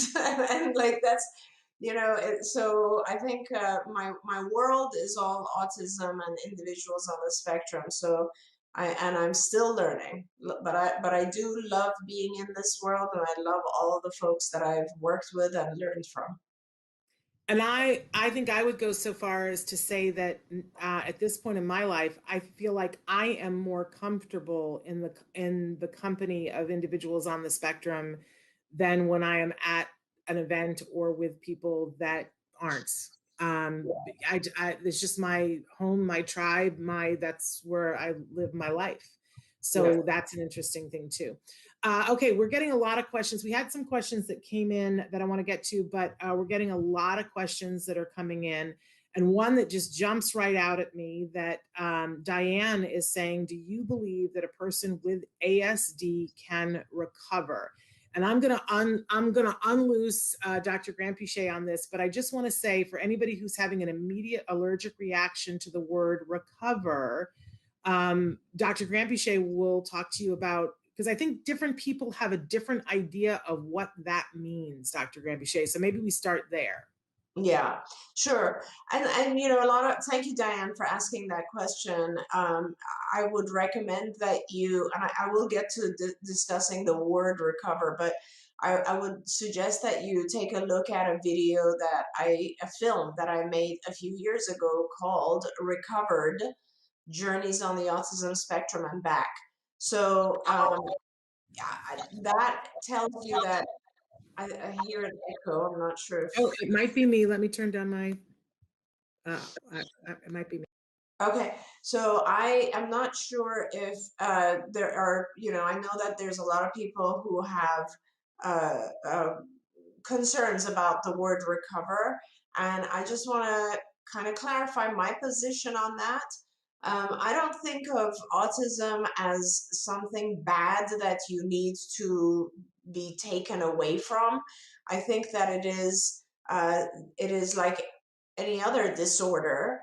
It is something that is debilitating enough for some people that they themselves or their parents or guardians would like them to overcome some of the symptoms that act as obstacles in life so that the individual can interact socially and engage with all the wonderful reinforcers that are available in life. So, I know there are people who are sort of feel like recover. Why would that's a bad word, and why do you want to force people to be what they're not? And there's nothing about forcing people when we talk about recovery. It's about people coming to us and saying, hey, I just need to learn to talk better. I need to learn to socialize better. I need to learn to take care of myself and hygiene and safety better. Or parents coming and saying, like you guys, my child can't sleep. My child needs potty training. My child needs whatever it is, and us working towards teaching those specific skills. And once the individual, the child, learns enough skills, they no longer have enough symptoms to qualify for a diagnosis. So, and that's essentially happens with a lot of our kids, is just you look at it not as a term or a label, but and especially autism. Autism is such a huge spectrum. It's really about looking at just the skills that are not that are holding the individual back, right? The lack of skills that are holding the individual back. And there's so many examples of this. Like, we want our kids to be able to have friends, as an example. So if their social behavior is not acceptable by peers, we want to teach the child how to interact with peers in a way that they can get friends. That's just one example. If a child is frustrated because they can't express what they want verbally, we try to teach them how to express it, either verbally or non-verbally, but to be able to communicate with the world. So the things that we teach are skills that help the individual interact, communicate, have their needs met, socialize, gain reinforcers from their social environment, and all of those types of skills end up in the end removing the diagnosis, because the child no longer has those deficits that are part of the diagnostic criteria. You're on mute, Shannon.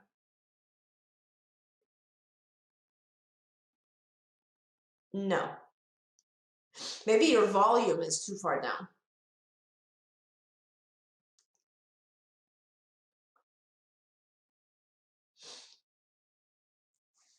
No. I'm gonna let you try to figure out. Still can't hear you, but I'm gonna let you try to figure out on your end, and I'll just keep kind of talking about these other questions that are here. Because there's more people coming in that are talking about this subject. And I want to kind of go back to like something that George has written in here, saying that I believe ABA therapy is extremely cruel. And I just want to say, George, it's not at all cruel. And if you think about it, good ABA is not cruel. So if you think about ABA as not a just an intervention. Oh, you can, maybe they can't hear me either. Looks like they can't hear me either, Traven.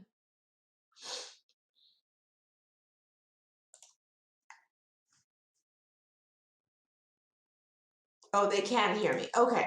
So I'm just going to keep talking then. So ABA is basically just what happens in, thank you, George, what happens in real life. If you guys think about it, in real life, we will, for instance, get up in the morning and get dressed and go to work, right? Why do we go to work in the morning? What motivates us? The reason that we get up and go to work is because of many different things. One is we get paid, and the money that we receive is the biggest reinforcer. It's a token. We use that reinforcer to buy all other types of reinforcers like food and shelter and so on, right?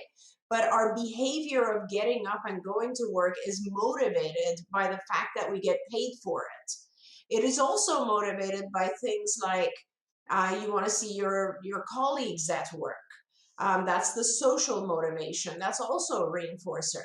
It's also motivated by things like internal rewards of feeling accomplished and so on. But all of these types of things are reinforcers, right? So we do these things because we receive reinforcers. ABA is basically exactly the same process. It essentially has to do with, oh, I am going to be providing, I'm going to give the child a reinforcer when they do the skill that they want to learn. So, for instance, if the child is not talking, I'm going to break down language into the smallest minute steps, and then I'm going to give the child reinforcers when they show me approximations towards speech. Or if the child is not socializing, I'm going to break down social behavior and then give the child access to those particular rewards that they want when they show the social behavior. So all of these types of things, ABA, that's what ABA is. And when people use it correctly, all they're doing is teaching the individual how to access reinforcers in their environment in a way with behaviors that are more appropriate. So and not appropriate to the environment. So I hope I answered that question. And again, don't think of it as something that is I don't know how to explain this. It's just a methodology. It's a technique. It's not necessarily a single program. It's a series of techniques that have to do with simplifying instruction and making it so that kids can learn easier or adults can learn easier. So that's all it is. And I know there are a lot of people who have had bad experiences with ABA, and I feel really bad about that because honestly, there are some organizations where I know that people are not doing ABA and they're being too punitive. There's no punishment in good ABA. So those are some of the things that I want you guys to pay attention to. Shannon, I think you're still working on trying to get back in here. and I'll let you do that. Trayvon, could you send me the link to the questions so that I can try to see questions that are popping up fast? I see one, and I apologize to our viewers because I know lots of questions already came up, but my screen doesn't allow me to see them. So I'm going to just answer the ones that are coming in right now. I wish my very high functioning Asd 6-year-old received ABA and learned all the skills now rather than later. Yeah, absolutely. I mean, especially individuals who are very high functioning, it is always a good idea to do ABA with them. But again, here's a good example where we want to talk about different types of ABA. When I'm dealing with someone who is high functioning, I honestly don't do like the classic type of ABA. I much more likely will do natural environment training because I don't want my student to feel like they are getting bored or it's too repetitive, remote, that kind of thing. So it's important to do the right type of ABA as well. And that's something we all need to pay attention to as well. Shannon, are you back with us or not yet? No, still can't hear you. Oh no, that's okay. I'm just going to keep going if that's okay with you. Okay, so Parker asked if are there other diets that I recommend aside from Gfcf? Oh my gosh, there are a lot of other diets, Parker. A lot of people are also allergic to soy or corn. And I think it's important that instead of me telling you there's also a specific carbohydrate diet, there's other types of diets. I would really suggest that you connect with a nutritionist. Shannon, I think we have you now. Oh my gosh, thank goodness. I heard a dog in the background, so that's great. Okay, you can hear me now? Yes, yes. Okay, so go ahead and finish what you were doing then. I'll be quiet for a minute. Okay. Sure. One of our favorite people who has been on Shannon's Autism Live shows is Julie Matthews. She is a fantastic nutritionist. I highly recommend getting on her website, which is Nourishing Hope, I think, right, Shannon? And Yes. she has tons of good information on her website, Parker. I would really, I have turned to Julie Matthews for consulting on several of my patients. She's very, very good. And she will do an assessment so that she fully understands what you need as opposed to just what a general diet is. Wonderful. And I apologize, everybody, because whatever was happening, we lost a lot of the questions that came in earlier because I had to leave and come back. And when we did that, so if you wrote in a question earlier, please feel free to write it in again now. But we have had some people who are writing in and saying, my child is 7 years old. Do you happen to work with a child who still recovered at that age? My assumption is that you are saying that your child is just now starting at 7, is just now starting ABA. Is that what your assumption is also, Dr. Grampiche? Yeah. And I just want to tell you, yes, I have had children recover even if they started at 7. It really has, and again, I don't want recovery to be the only goal here because let's assume that recovery is the mastery of 100% of the skills that the individual is lagging on, right? And what if your child masters 90% or 80%? Wouldn't you want that? So bottom line is we just need to get going as soon as possible and start teaching our kids using ABA, which is kind of like it's just a protocol. And it's a type of language or communication with the child. And that way, the younger we start, the more intensively we work, the more the child is going to learn. It's really just that simple. So I would get going immediately.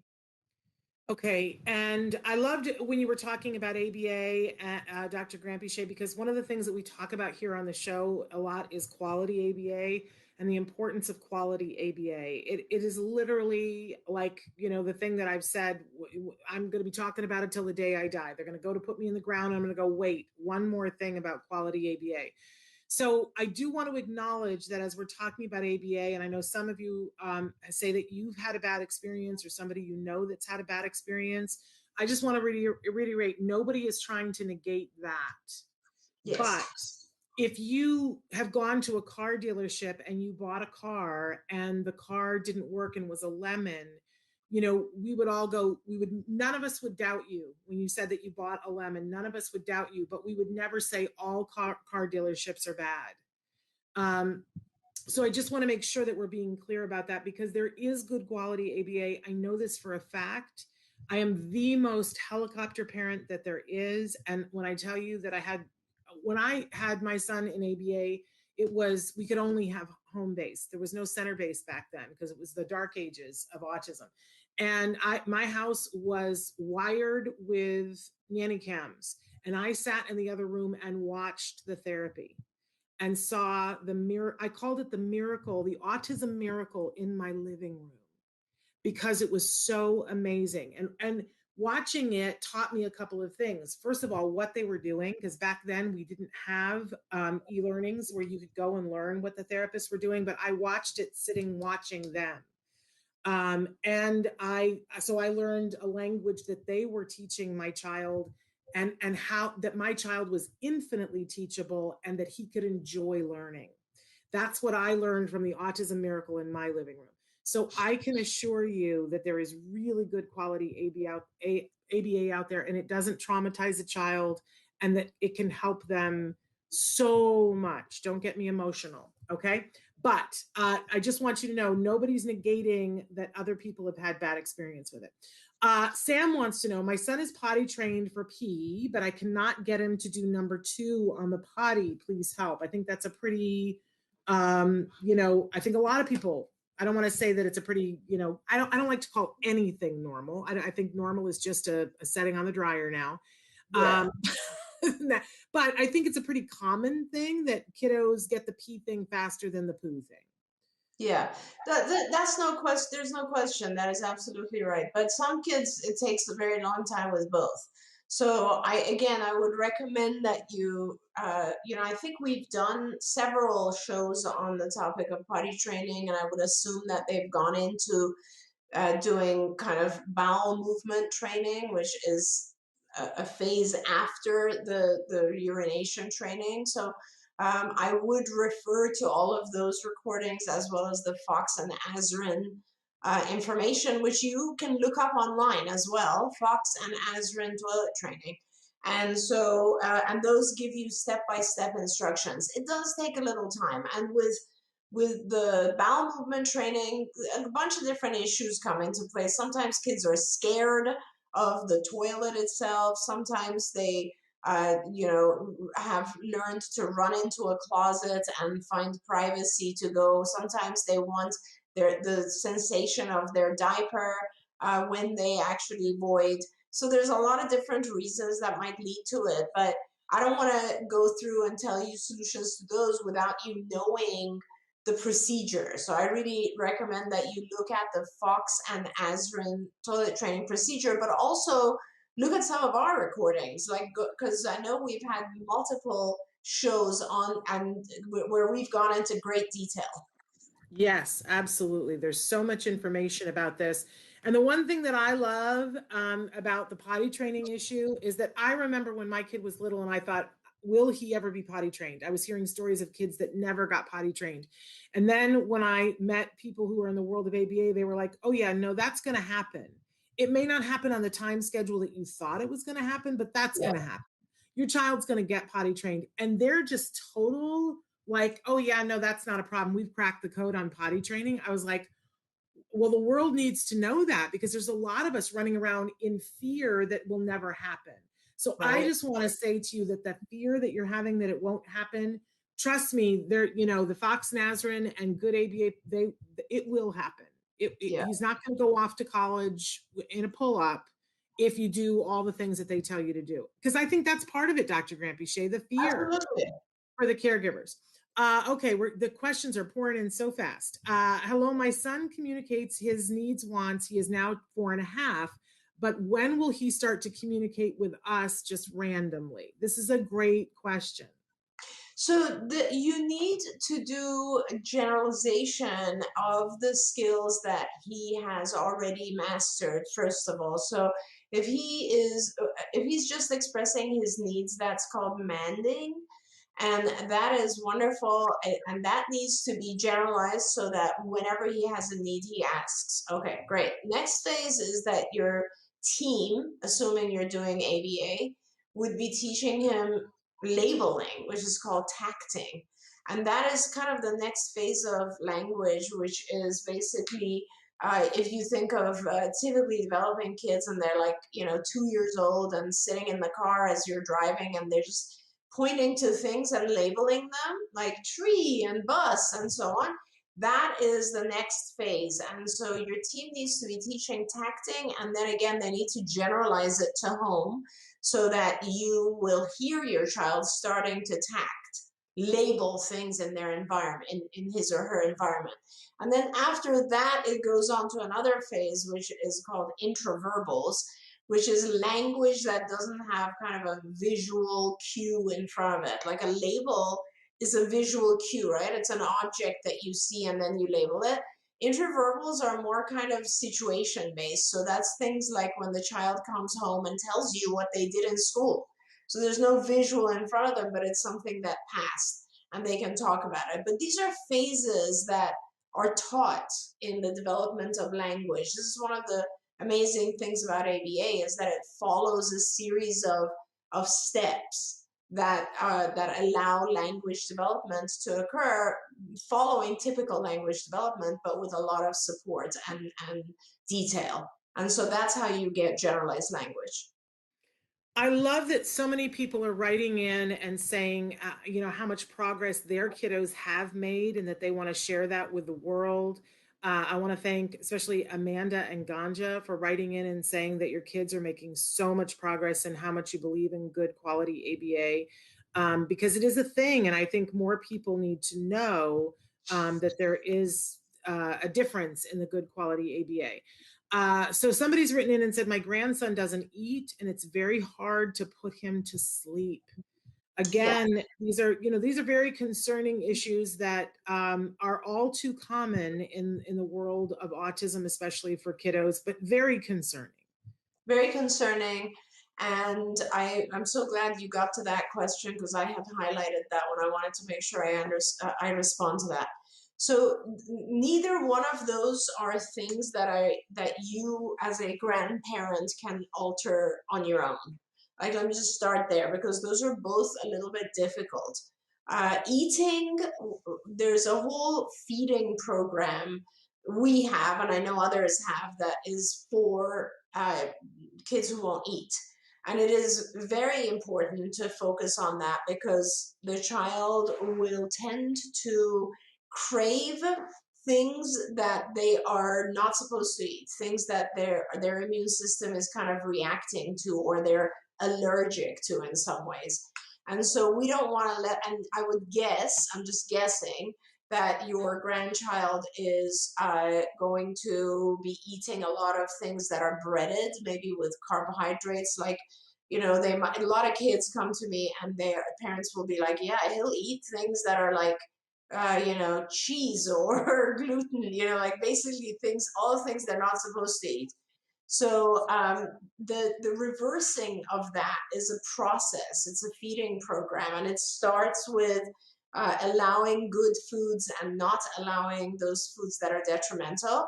Other kids have issues with just even putting food in their mouth, and because it just the sensory aspect of it is intolerable for them, or they have such incredible smell that they won't tolerate certain things. So all of this you have to do in a very, very gradual phase, and it's very hard for parents to do. I wish I had made a video when we had active feeding patients because it's a process. You start with like very, very small, tiny morsels of foods that the child should eat like for instance, a half of a teaspoon of something that the child should eat, and you reward that with a lot of what the child wants to eat, their breaded products or the stuff that they want, or other reinforcers if they're not eating anything at all. Like you can turn on the TV when they take that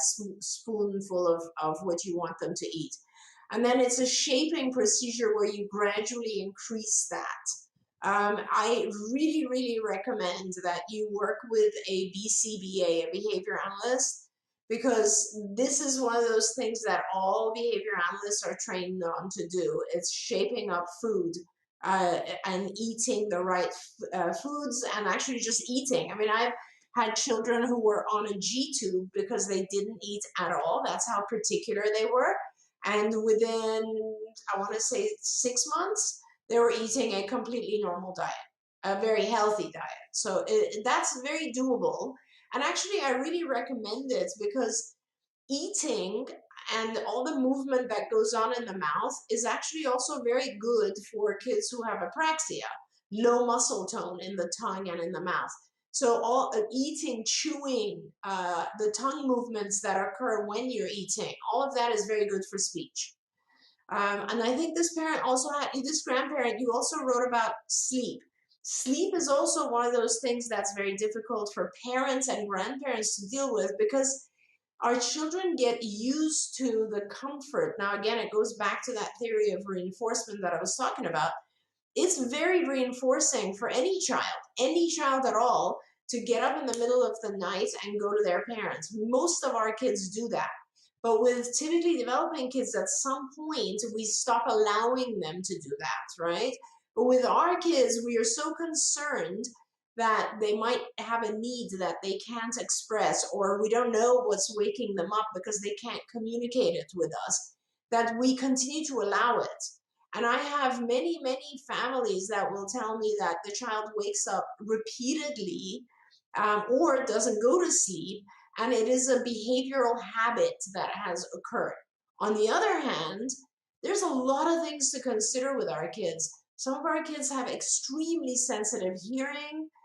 There could be noises in the background at night that's waking them up. Other kids have so much going on in the gastrointestinal tract with GI issues and immune dysfunction that they just can't calm down and relax. A lot of our patients take melatonin, which helps them.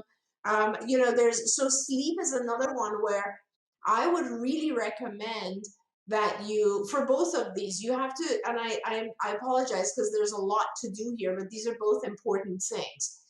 For the sleep, I would really recommend that you talk to the pediatrician as well as a behavioral person like a BCBA, because the pediatrician can make sure there's no underlying activity, seizures, anything that's disturbing the child. And then the behavioral person can teach good sleep habits, okay? For the eating, I would talk to a nutritionist so that you identify exactly what the child is allergic to or reactive to. And then I would work with a behaviorist to teach the appropriate feeding behaviors. Okay, wonderful. There was another question, and I'm going to paraphrase because it went away when I was having the problems. But somebody had written in and said that their child, I believe, was 4, had been getting ABA, good ABA, for a couple of years, and that is doing quite well in school, which I would assume was preschool. But they're saying that at home, so hyperactive, Yes. that they said it's driving them crazy. And I wanted to make sure that we got to that question.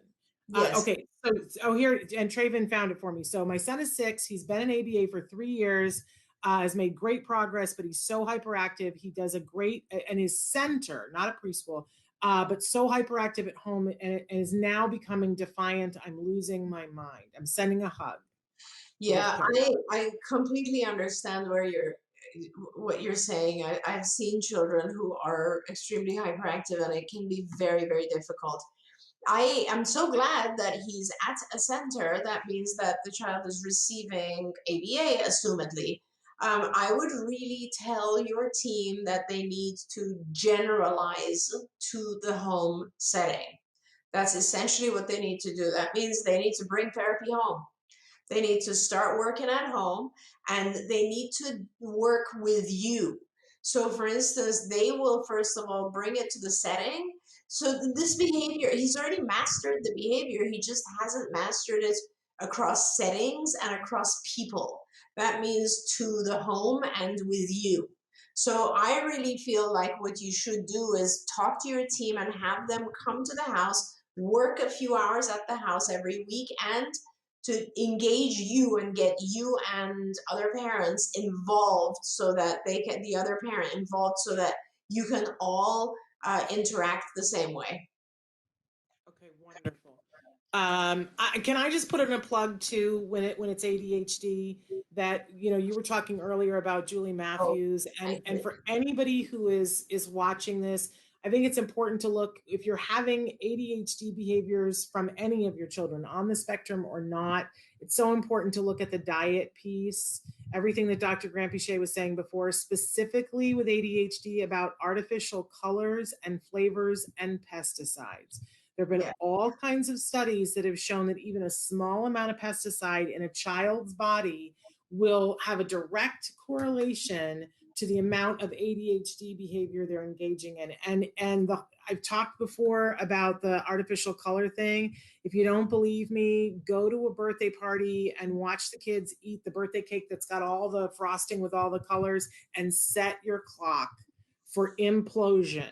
And you will watch kids of all ages, all skill levels, on the spectrum, not on the spectrum, and they implode.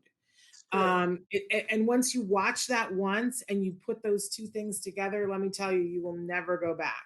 That's true. Um, True. And I'm so, thank you so much, Shannon, for reminding me that the parent had written ADHD. I 100% agree with you. Diet plays a very critical role. It's sugar, and also generally tends to be food dye.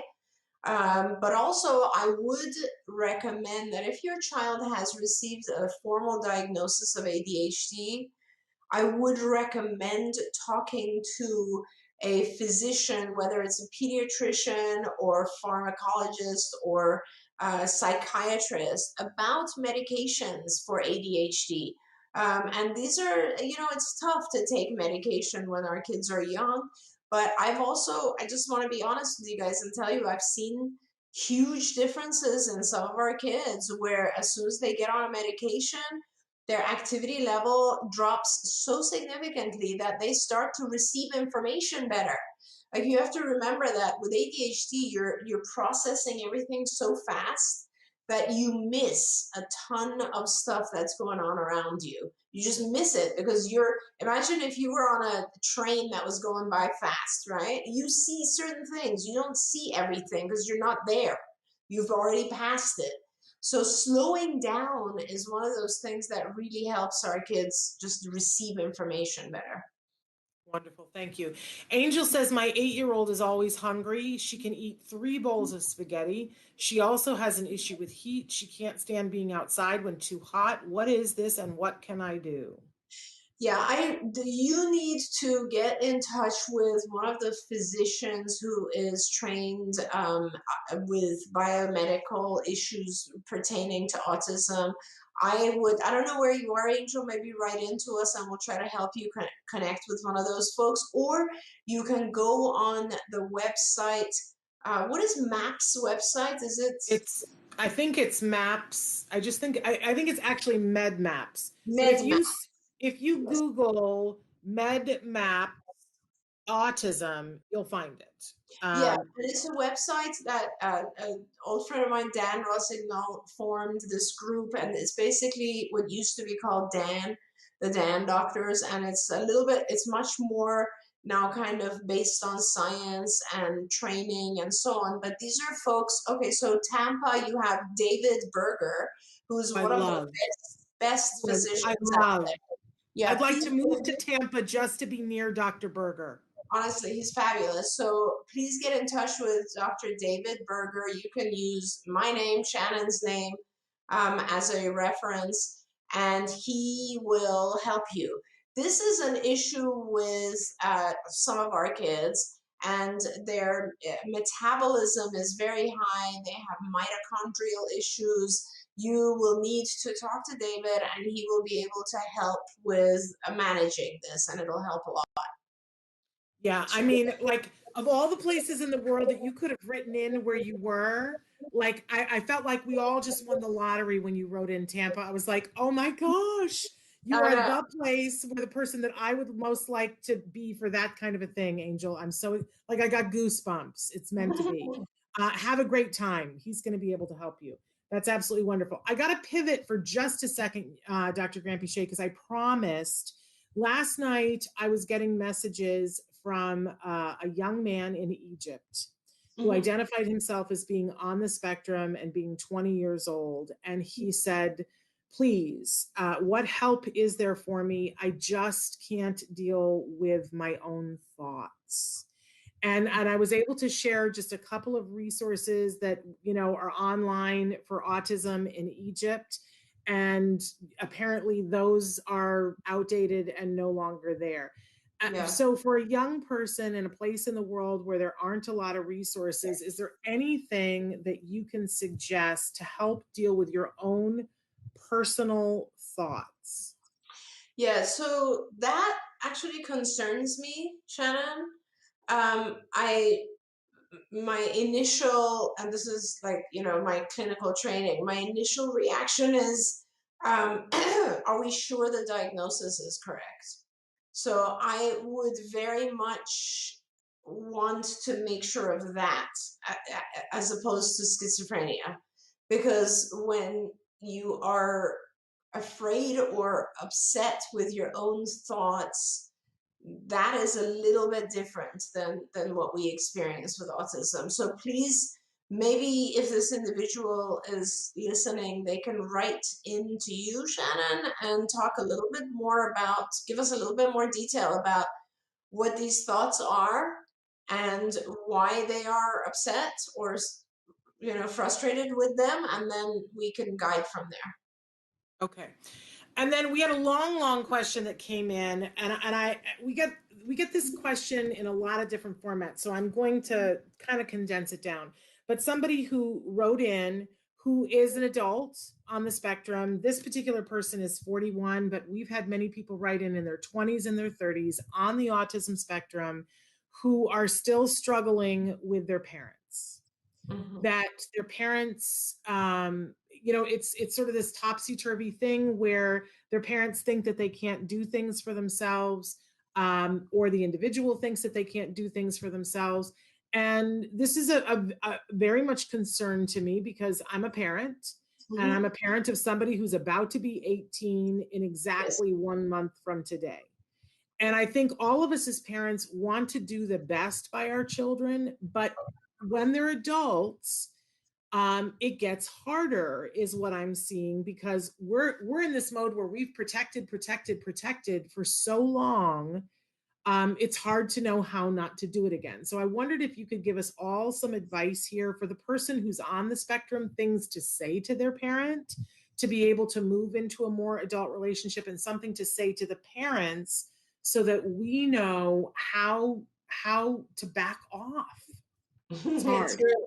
It's great. I love it. It's a good problem to have. So it really is. I mean, how wonderful is this? Because we're now in a situation where an individual on the spectrum will use ABA to shape the behavior of their parents. And I love that. So I'm going to help you with that. So let's discuss this exactly. Like, what is the behavior that you would like from your parent? It is for them to be less intrusive, I guess, of your choices. So why don't you write down the top 5 situations that you find to be intrusive. For example, when I want to go to school, my parents doesn't let me because they're worried I won't be able to find my way. Whatever it is, right? When I want to choose my classes, my parent intrudes because they think I'll make wrong choices. My parent doesn't let me drive because whatever it is, right? Write down those 5. and go and basically pick one that bothers you the most. Let's start there because we're going to shape your parent's behavior. And you will now go to your parent, and before that, you'll practice a speech. And you'll go to your parent and you'll say, when you do this, it makes me feel like I am not good enough. I'm not capable. I'm not able. So can we try something different? Can we try to next time, let me make a choice? And if it's a good choice, then from there on, you trust me, right? You trust me to succeed. And I just want to prove to you that you can trust me, right? You give them that talk and then see what happens. If the parent allows you next time to make your choice, then be very, very rewarding, right? So go give them a big hug, tell them how much you appreciate it. Make sure they understand that you're super, super happy because they allowed you to make your own choice. And if they don't allow you, go back and give the speech again. So just keep reminding them of the agreement. And perhaps in your discussion, when you're reminding them, they'll explain to you what their issues are, right? Because sometimes parents don't allow the choice because of their own fears, right? Or their own guilt. Like they might feel, oh my gosh, this is my job. If I don't make these choices, my child's going to fall off a cliff, right? So that's their own fear. And they can easily, you can talk to them about that. But the bottom line is you try to make a deal on one goal at a time. And if they allow you and it is successful, then you give them a lot of love for it. You reward them. Now, this won't always work. And if it doesn't work, honestly, you can also ask to go see a therapist, family therapist with your parent. And this is, people always think that marriage family counselors, LMFT, licensed marriage family counselors, are just for married couples. They're not. They're also for family. So you can also go see an LMFT or even a behavior analyst and say, this is something that I want to discuss with my parent and we're having a hard time communicating. And that clinician will help you set goals and work towards mutual goals. What I love about that, what I love about ABA, but the thing that we always miss is the reinforcer. You were saying, make sure that you're loving, make sure that you hug them. And I guarantee you, for people that are watching, if you get the parent to agree on something and then it goes well and you're able to do the thing that you wanted to do, if you turn around in that moment and say, Mom or Dad, thank you for being such a great parent. You helped me to be able to do this. Look at this. I can do this because you helped me. Yeah. I guarantee you there will be a shift because that's all we want. Yeah. That's all we want is for you to be safe, to do well, and for us to be good parents and have been meaningful to you. So if you give us that, we will let go of a lot of things. But Shannon, sometimes it's also part of it is that the parent, I think, we as parents, we become trained to just do a certain amount. And then it's like when you stop doing those things, there's an emptiness, right? We refer to it as like emptiness. It's the same thing. It's like with kids on the spectrum, you end up doing more for a longer period of time. And then when they no longer need you to do that, it's a bigger hole. It's kind of like, what am I going to do with my own life now? So it's sort of like, for parents out there, being able to kind of find activities that they can engage with is so important as well. But, now that you brought up this, the issue of adults, and I do notice that we have a lot of adults on our chat, which I love. I wanted to just throw out there, if there are any adults on the spectrum who are interested in learning more about how to have a relationship or how to date others, I've been asked, there's a program that might happen, and I've been asked to try to collect names of individuals who might be who have an interest in learning more about dating or learning more about how to establish relationships with someone else, just dating in particular. And if you know of an adult, or if you are an adult, I would really appreciate it if you could write into Shannon. And then Shannon will give me your information. And if that program actually does occur, does happen, I will probably be involved with it. And what it is like providing a lot of feedback and training and techniques and tips, and trying to help make you successful at that. Which is an amazing, amazing thing. What an opportunity. So if you guys want to write into me, you can do that at s.penrod@autism-live.com. I have a fear that I'm going to be overrun with requests, but that's okay. That would be a good day. Okay. I also, we had a parent who wrote in and said, our son is 4, been diagnosed with ASD a year ago. We're currently living in a region where there's poor education. Both my husband and I remember how autistic kids were treated when we were in school, not that long ago and not that far away. We're afraid we won't be able to reach his highest potential. We've been talking about moving, but my parents are retired and take care of him while we work. They're fantastic. He has a great relationship with them. We're afraid of him losing his connection with drawing. They cannot afford to move with us. And they say, I know that everyone has a different case, and we have to decide this for ourselves, but what do you think? And they're saying that they're thinking of moving overseas. I don't know where the country is that they're starting moving overseas to. But it's that thing. I think a lot of people have to face a decision about, okay, my child on the autism spectrum needs something. I don't really see it where I am.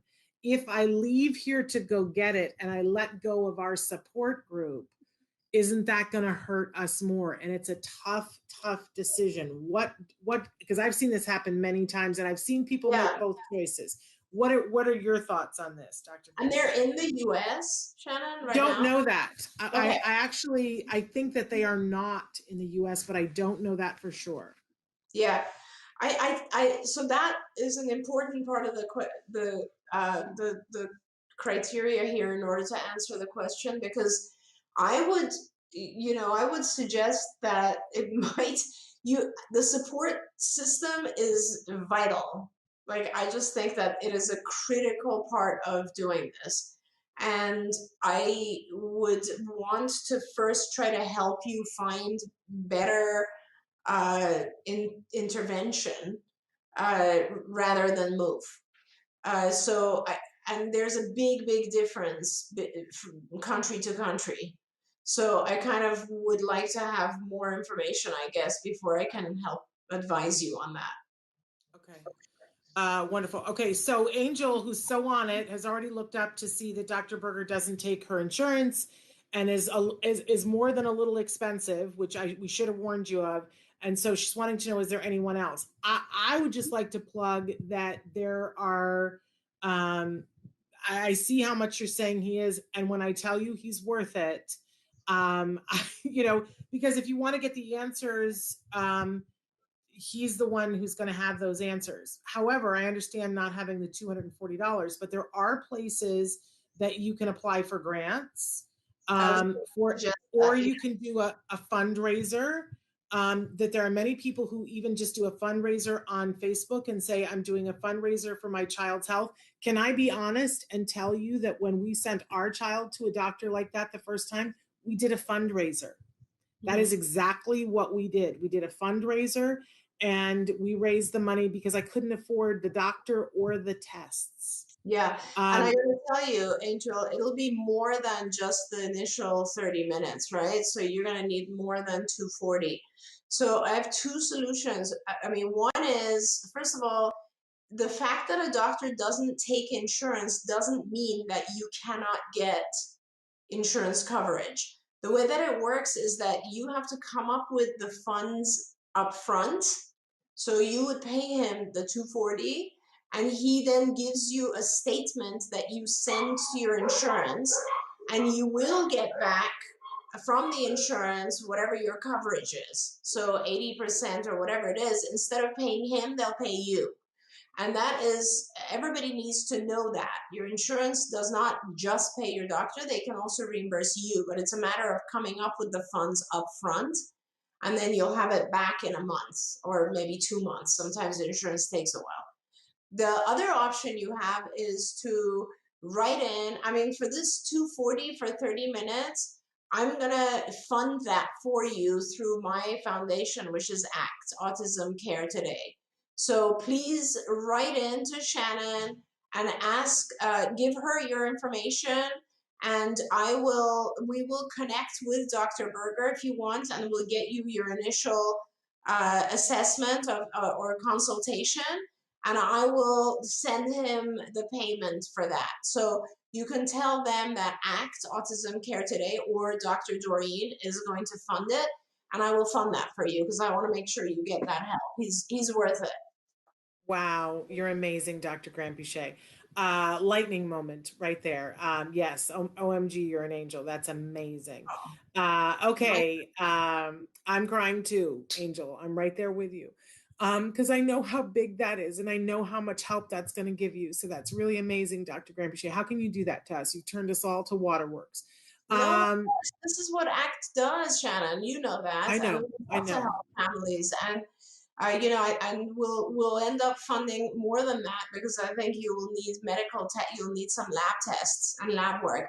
And I love doing that for families. That's all the fundraising we do, is to directly help families. So this is why we have that foundation.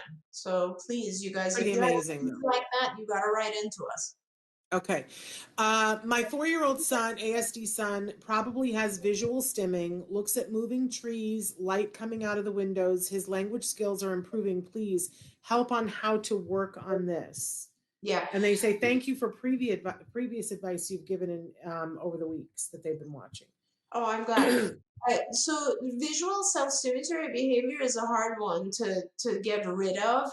I would aim initially at not trying to completely eliminate it, but to reduce it to certain times. So first of all, moving trees, lights coming out of windows, etc., are going to be distracting. So make sure when he's learning stuff, when he's in therapy or whatever class, those things are not in his view. Okay, so, and I've had children where they're sitting next to the window in class, and the teacher's like, well, he's not paying attention, and the child is stimming on trees that are moving outside. So it's really important to make sure he's not placed in a position where when instruction is being given, he can be distracted by those types of things.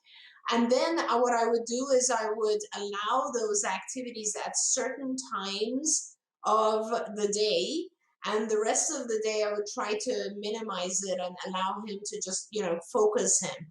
Now this is a short-term kind of solution. In the long term, there are developmental ophthalmologists who will do an evaluation and may come back and help you with things such as lenses that are shaped slightly differently, glass lenses that might be tinted, and eye exercises. We actually do some of these exercises like tracking or binocularity, being able to focus both eyes on one object, those types of things. So please make sure that you also, if you have the possibility of getting together with a developmental ophthalmologist, that is important.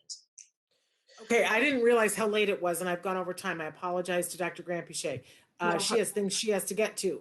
But if you need to write to me, whether you're Angel or somebody else, because you're interested in dating skills, s.penrod@autism-live.com.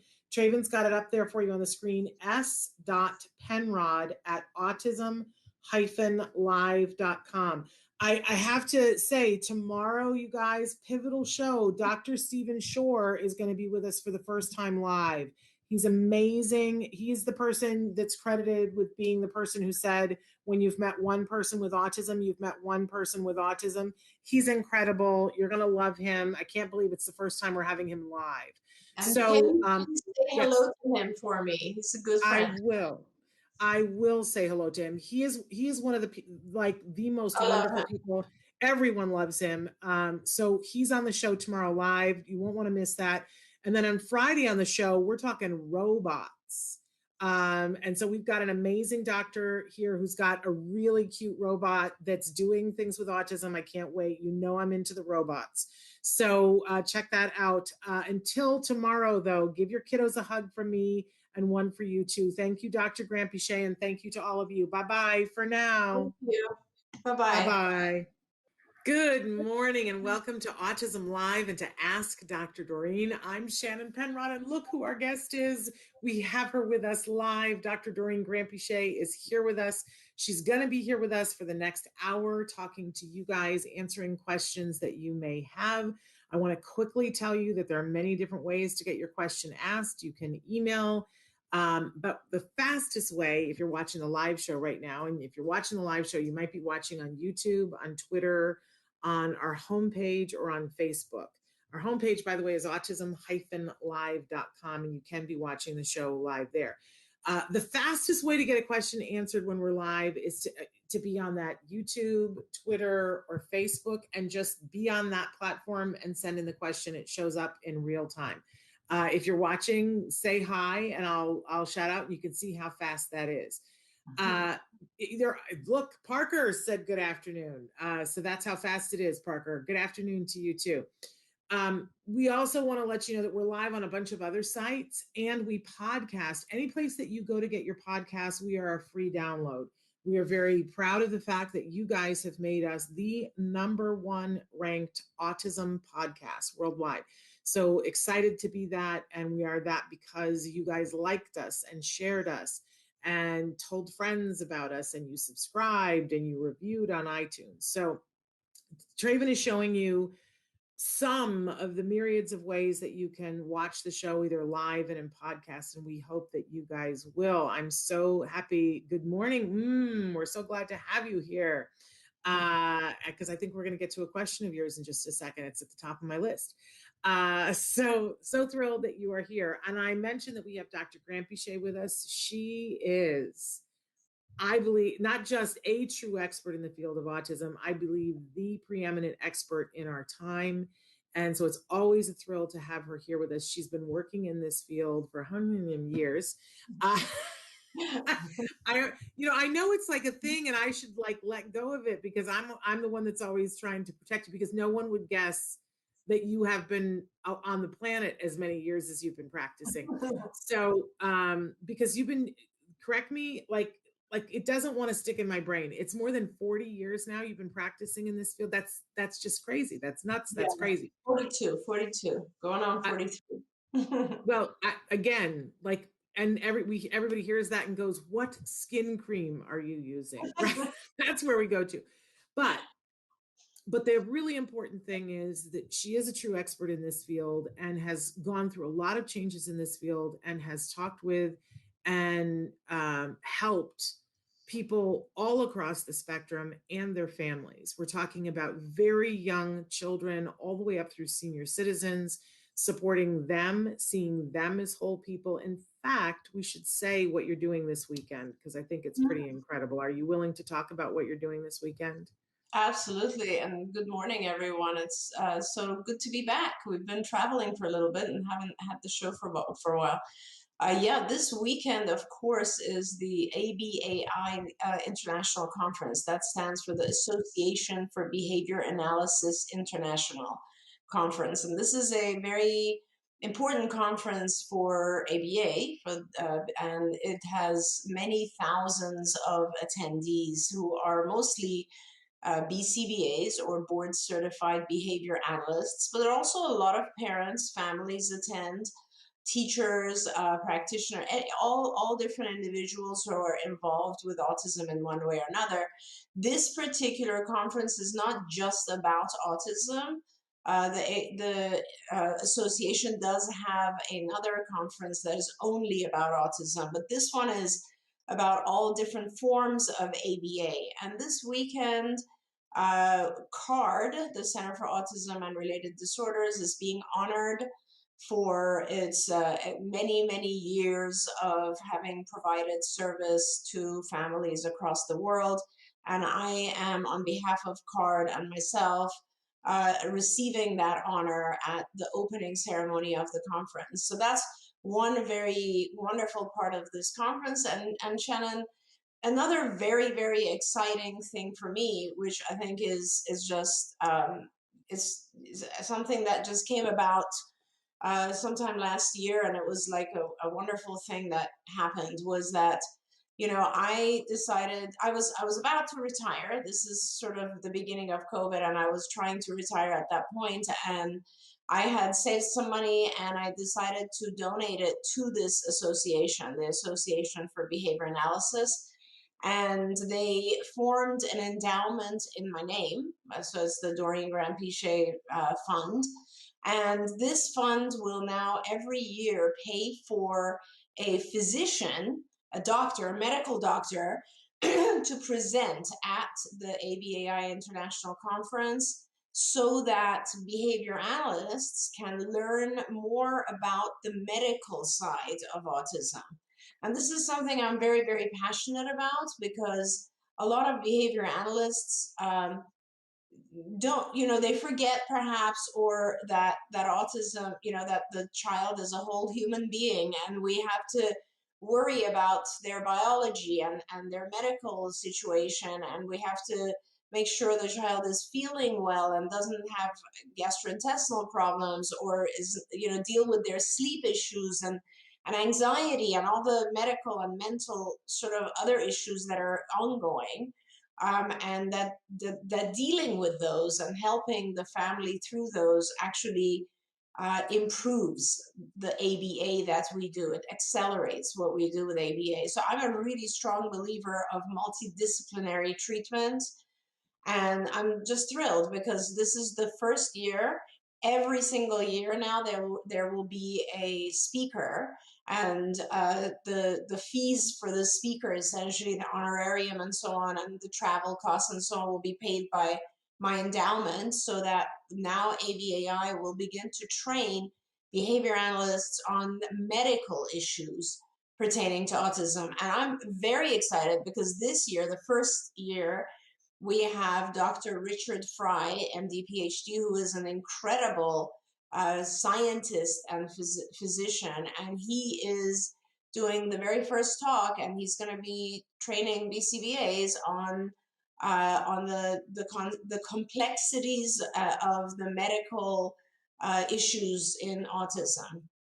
So it's What very an amazing thing. Yeah.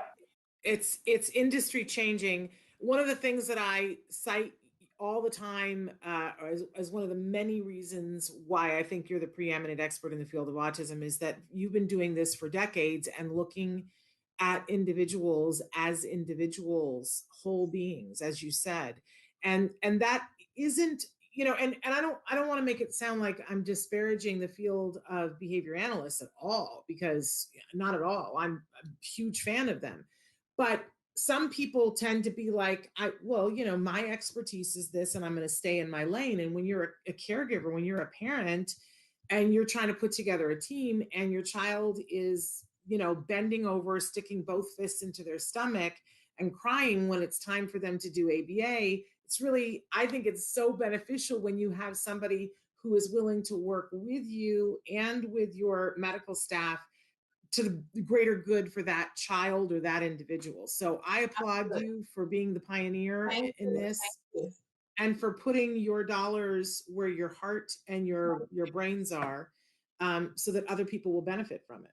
Thank you so much, Alan. Yeah, I just think that, you know, if you think of ourselves, right? And I always give this example to parents, that if you don't sleep, like you and I, neither one of us slept last night. So if you don't sleep one night, how are you functioning the next day, right? You might be okay in the beginning of the day, but let me tell you, by 2 or 3 o'clock today, I will be a zombie, right? And so imagine that goes on with our kids. It goes on with many, many, many of our kids. They have sleep issues. And meanwhile, we're trying to pound them with knowledge, with ABA or with school or whatever it is. And it is so difficult for our kids. And logically, obviously, if we can help our kids sleep better, they're going to function better during the day and learn better. And a lot of times when you look at sleep, there's other things that are underlying as well. As you know, a lot of our kids have reactions to various foods, and allergens in their environment. On the other hand, our kids are also hypersensitive, so many of our kids have issues with waking up from sound, etc. It's all the biological stuff. We as behavior analysts, we have to learn at least enough to work with physicians so that we can basically, communicate with them, understand what's going on, and so on. Can I do a short plug for something that you turned me on to that we laugh about here at the house? And this is for adults. For those of you who are adults, whether you're on the spectrum watching or you're not on the spectrum, but you have somebody that you love on the spectrum and you're struggling with sleep, been there, done that. It's a conversation that Dr. Grant Pichet and I talk about a lot. And I had mentioned to you, I don't know, like 6 months ago that I broke down and bought the paid version of Calm. Because they have sleep stories on there and they were helping me. And there was free ones on there. You don't have to buy the version, but there are free ones on there. And there's some like crazy ones where you're trying to listen to what the story is, but you can't hang on to the thread of it and you go to sleep. And man, I sleep really hard when I do it. But then I bought the version and you said to me, oh, Shannon, you've got to check out the McConaughey. Yeah. And I have been doing the McConaughey ever since. I don't even bother with any of the other things. I play the McConaughey thing and Matthew McConaughey tells a story. And it's the big joke because I don't make it more than 2 sentences in. I'm an insomniac. And he says, well, hello there. It's Matthew McConaughey. And I'm like, and to the point where I'm not going to be able to see a movie with him, that it's automatic. I hear you. And my whole family laughs we just talk about the McConaughey factor now, but I'm asking everyone, if you seriously are like, oh, I'm so underslept and I can't, like my kid wakes up and then I can't go back to sleep and you don't know what to do. I'm asking you to just try it. It's the Calm app. It's the McConaughey thing. Dr. Grant Pichet told me it is some serious stuff. McConaughey factor. Jem did it last night for the first time after we watched the eclipse and was out. I said to him, try to see if you can hang on to hear what the thread of the story is. I'm telling you that I'm going to write him a letter. I'm going to write Matthew McConaughey a letter. Because nothing has ever made me go to sleep like Matthew McConaughey. I don't think that's what he wants to hear, but it's true. Okay. So we're going to jump in here. But again, I said that if people wrote in, I was going to shout out. So I'm saying good morning to Love Life, to Dell, to Christina, and Bert, saying hello to Bert. And I already said hello to Parker and So I want to get to a question. And of course, when I did that, I just moved things around. But somebody wrote in a question. Yes, go ahead. You want to say something? Dell, people are asking where the conference is, and the conference was virtual.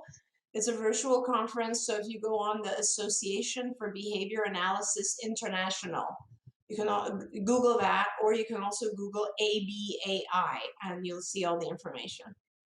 Okay, super duper cool. So we had a question that came in while you were away asking, are there any parts of skills, I don't have the exact wording here, but I know what basically they said, any parts of skills that deals with cognition, but not in the cognition curriculum? And if that sounds like a weird thing, let me clarify why. That they, every time they talk about cognition with their supervisor, the supervisor is saying that that's academic and that insurance funding won't fund anything that's academic. So can you shed a little light on the difference between things that are cognitive and academic and the things that are cognitive and aren't academic, and where they would find them in skills? Yes, absolutely. So there's an entire section, there's a domain in skills called cognition. And the majority of the stuff, I'm just trying to go through it in my head, but there's hundreds of things in there. I don't think any of it is academic. There's another domain that's called academic. So I would not, if your supervisor is telling you that they can't do portions of cognition, we have an issue here. So you should then escalate that.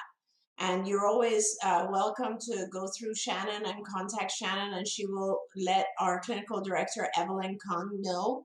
And then Evelyn will reach out to your supervisor and walk them through the cognition curriculum and help them understand kind of what's going on there. I'm assuming you're with card. And bottom line is, yes, that is correct. Insurance does not allow us to delve into the academic curriculum, but the cognition curriculum has nothing really to do with academic. The entire curriculum was built on the premise of that individuals on the spectrum have a hard time with perspective taking. What that means is that they have a very difficult time separating their own mind from the mind of others, and therefore they only are able to see the world from their own perspective. Now, it sounds like not a big deal, but it's a huge deal because it affects a lot of different functions in life. If you can't see things from another person's perspective, you're going to be intrusive. You're going to be perceived as being self-centered. You will not be able to show a lot of empathy or sympathy. You will not be able to kind of understand why people are interested in other things. You won't be able to understand where their information and beliefs come from. A million things. You won't be able to tell jokes because you'll think they already know what's in your head. It's a million things. So that whole curriculum works on teaching the child or the adult all the things that are affected by having a difficulty in perspective taking. And so these are things like teaching the individual to take someone else's perspective from a sensory perspective. How does the other person see the world? What do they hear? How does that affect their knowledge? Those types of things. And then it goes on to teaching our individual kind of how to take the other person's perspective and apply it to real life situations so that, like, the next time they disagree with someone, it's okay because people can have different beliefs. It's not all black and white. All sorts of challenging behaviors are handled once the person understands someone else's perspective. I mean, if you think about it, Shannon, it's one of those skills that helps us. I mean, the better we are with seeing things from someone else's perspective, the better we are socially. In fact, I want to reference that because I see a lot of times that parents and caregivers, we're seeing things from one perspective, and we see our kids as whole, and we want help for our children for everything. And then the school district is saying, well, we're going to help you with the things that have to do with school. Yes. And somebody else says, well, we're going to help you with the things that your insurance says that we can help you with. And it's all these different perspectives.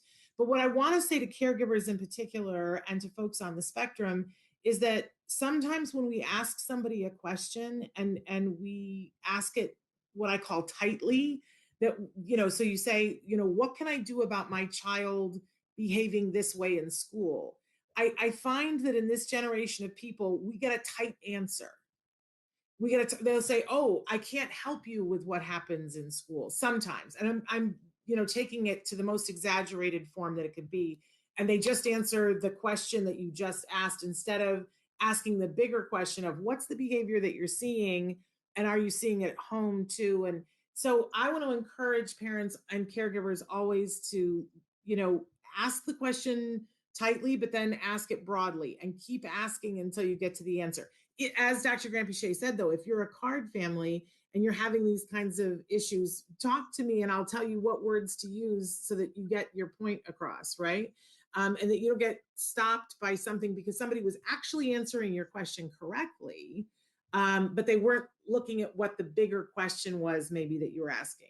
Because most of the time, insurance won't fund things that the goal is educational or something that happens in the classroom. And insurance gets really testy with ABA providers. And so ABA providers are very concerned about following the letter of what is funded. But there's a lot of middle ground. Oh, yeah, but it's very tough dealing with payers. I mean, like, thank you for bringing that up. I want the families to know, like, they will actually retract payment for anything that is considered academic. So there's a lot of, that's why the supervisor is being very cautious. Yeah. But, usually if there's something happening in the classroom, it has like far-reaching effects into other things that that an insurance company would fund. And sometimes it's just a matter of finding how we word it so that everybody goes, oh, that's what we're doing here, and that's okay. And it reverse engineers the other way too. I hear schools all the time saying, oh, well, we're not dealing with that because it's not technically educational. And then we have to go back to IDEA and say to them, no, you're also responsible for this person when they leave school, and get them to go, oh, right, no, okay, I see where you're going with that. We can fund that, everybody gets a little narrow. Okay. I love it when we have adults that ask questions or ask questions on behalf of adults. And so this is a great one that I want to talk about. That they want to know, with all the things going on in the world right now, there's a lot of scary events. How can people on the spectrum handle them and not get scared?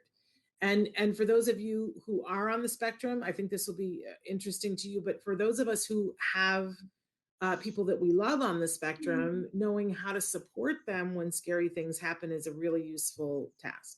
Yeah, that's a great question. And I have to say that, I mean, I'm not going to have a great answer for this, because I think that everyone experiences a certain level of fear when things happen in the world. I mean, this morning, early in the morning, as I was just turning on the TV to start my workout, I heard about the shooting that just occurred in San Jose, California.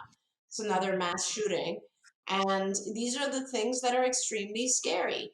And there's no question that, whether you're an adult on the spectrum or just an adult or a teen or a child, or, we're going to have different levels of fear about this. And I think when you have fear, all you can do is hope that those around you may give you support. I mean, there's two. One is that with the passage of time, we forget about most of these things, right? We've had horrible shootings in the past, and if the fear has now dissipated, right? There was a time a couple of years ago when it was almost every week there was something horrible going on. I guess that is, I guess if you look at it from the perspective of, did COVID produce any positive results? That's one of them, right? We were all home, so these types of horrible things were less. Unfortunately, it is very true that now that we're going back to regular life, a few things are going to come back that were not so pleasant. One of those is these horrible things that happen. And all we can do is just give each other support and tell each other that it's, there are those who are dealing with it. This will not always be the case. Just try to be cautious to all the things that, for instance, don't go into unsafe locations, although most of these mass shootings are unpredictable and you can't really do anything about it. But honestly, and I appreciate Parker writing all of this here, and he's written a few other really good comments for us this morning as well. But I just want to let you know, it kind of shakes us all up the same. We all kind of get really tight about these things. And I think for me personally, and Shannon, you can also maybe address this, but for me, I think I just have a very strong faith in sort of God and the universe. And I try to calm myself by saying, we will get through this too, first of all. And secondly, I have a very strong belief that the universe is the way it's supposed to be. Things are the way they are, and that is perfect. And so when bad things happen, I just let them happen, because it's part of what is intended for all of us to experience and learn from. And it's just really sad. It's very, very sad. And my heart goes out to all those families who are suffering today. Yes, I did not know. I was in other meetings this morning, so I did not know. That's horrifying.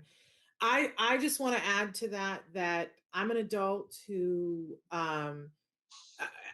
was diagnosed with a panic disorder because I was having panic attacks.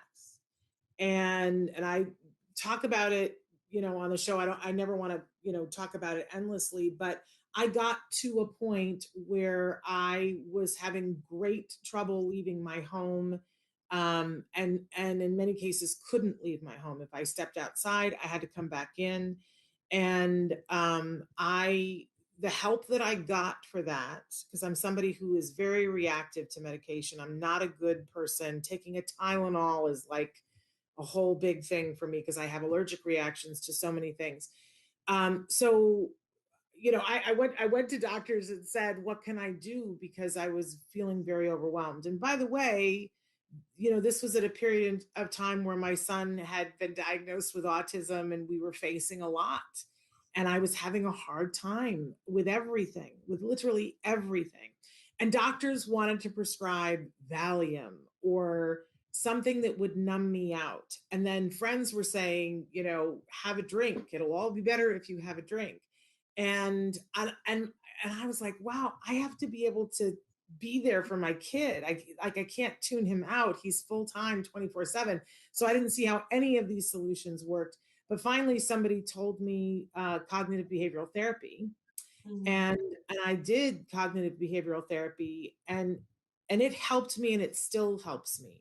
That it's a whole way of thinking my way through my thoughts. So that when I start, I now can sense. It's funny, we had Alex Plank on the show on Friday, Dr. Grampiche, and he has an assistance dog that is trained to notice his heart rate and when he's perspiring. And he said, sometimes I feel like I'm okay and everything is fine, and the dog will say, give the signal you're starting to escalate, and that he in the past thought, I think the dog is wrong, but then would always find out that the dog is never wrong, that he was starting to escalate, and that it helps him to stop. Now, I was trained for myself without a dog to notice the signs and what to do at every point along the way. So if I'm activated at a 2, there are things I can do to get myself to a 1. If I missed it and I'm at a 4, to get myself to a 2. And if I'm at a 10, what are the things that I need to do to get myself and I've not shared this on the show, but I went and got my vaccine, and because I'm somebody who has anaphylaxis and has passed out and had to be resuscitated, like it was a big deal for me to go and get the shot. I was worried I would have an allergic reaction, had to talk it through with my doctor. And when I was there for the second shot the other day, boy, I was really activated. And what did I do? I put my headphones in and I McConaughey'd. Great. And I was fine because that's a thing that makes me relax, right? So I think, finding the things that work for you and the thought process that works for you, and helping the person in your life because my poor husband, who's been around me when I start to have a panic attack, had to learn some things to do, like not to bombard me with questions while I'm having a panic attack or escalating, but to give me some space. But that's me. Everybody's a little bit different, but I think that's really helpful. And I know you've recommended cognitive behavioral therapy before, Dr. Grampiche, but it's not right for everyone, correct? No, I mean, people depend on different things, and we have different things that work for us. Some people are going to actually choose medication over therapy, which is totally fine as well. You basically find what works for you and you go that way, right? So you can be dealing with CBT, cognitive behavior therapy. You can have medications like Valium, Xanax. There are many other medications that help with this. You can go through behavioral therapy where you are working on reducing your panic attacks or your anxiety, definitely. I mean, there's a lot of different, you could just see a psychologist on an ongoing basis and talk about your issues and, look at where what the background is and what's causing them and so on.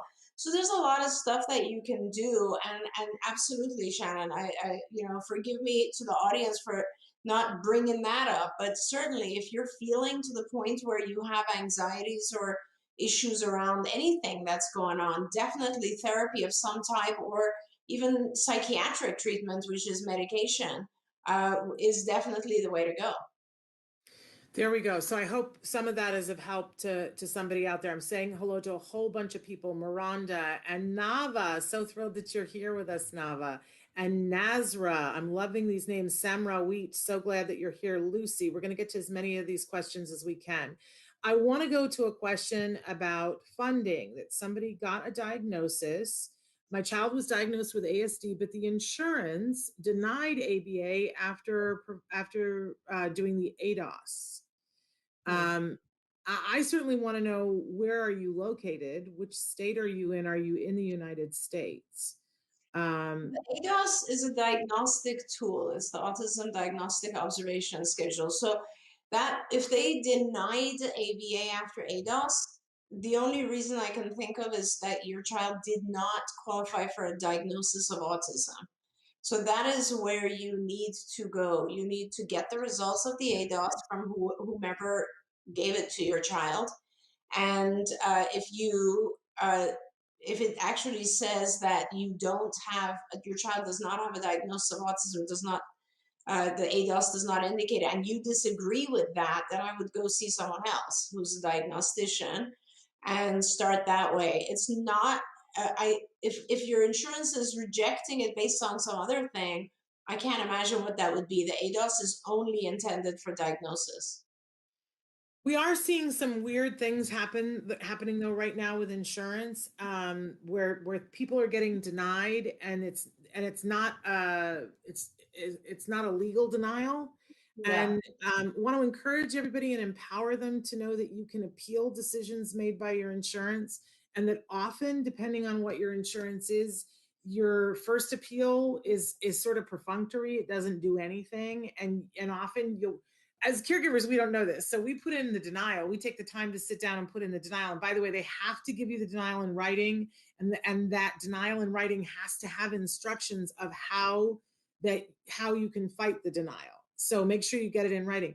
But then we find that a lot of caregivers will do that. They'll put in the appeal. They get denied on the first denial and they think, well, this is hopeless, but it isn't. The asterisk is that on the second denial, there's a thing that says, here's how to appeal that. And that's the good process. That's the one that's the most useful. Yeah. And that we find that a lot of people have a lot of success with appealing, but you have to do it to the second denial. I could go into all the reasons why, but I think it would just bore everybody. But just know you usually have to do two. And don't let go. I mean, this is part of the game with insurance companies, is that they know that parents are so busy doing other things and taking care of their child. Don't let it go. I saw, I think, another comment from the same parent saying that they offered speech therapy. That's great, but speech therapy is not enough. And they know that. And they know that ABA is authorized should your child have a diagnosis of autism. So appeal it and keep going. Absolutely. Especially if you're in the United States, if it's actual insurance, if it's not self-funded insurance, that's a different thing. Then I think you'll find that you'll be successful. And if you have more specific questions about that, you can write to me specifically and I can have a conversation with you about it. s.penrod@autism-live.com. Because I'll tell you something, too many people fought too hard for us to get insurance funding for us to roll over and let them say you're not covered when you are. We're getting a neurological development. I'm sorry. Go ahead. There's just so many questions. We should try to go through them fast. I worry about these questions. Okay, we're getting neurological development evaluation. What does something like that entail?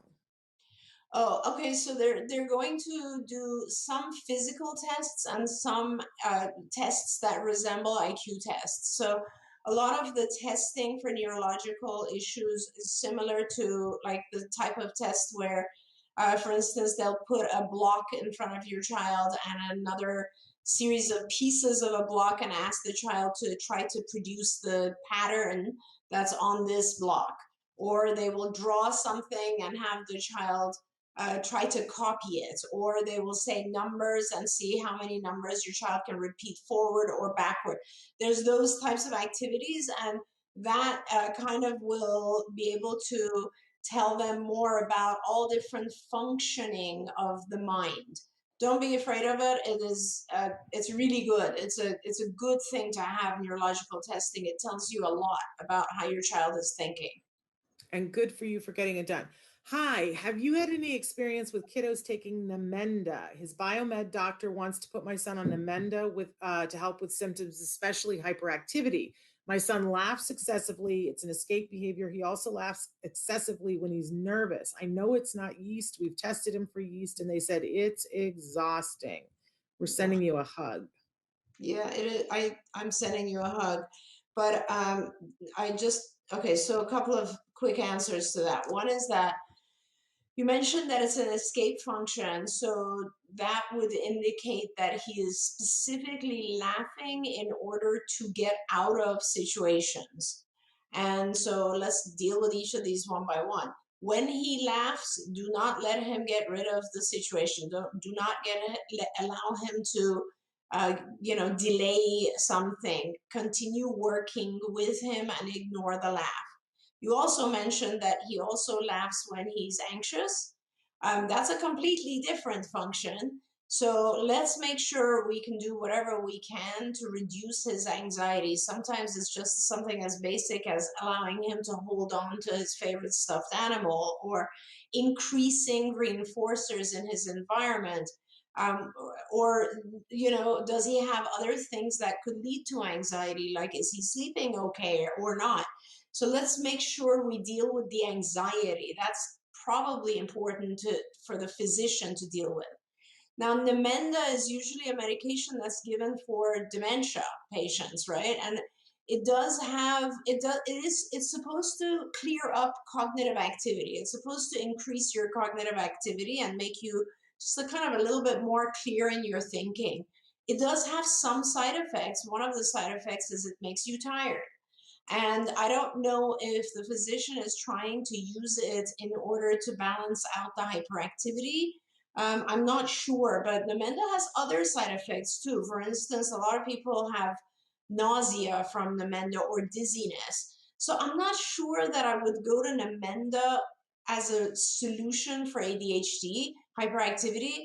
I'd want to know a lot more about the hyperactivity. Is it the hyperactive type of ADHD, or is it just is he just distractible, and does he have issues with inhibition?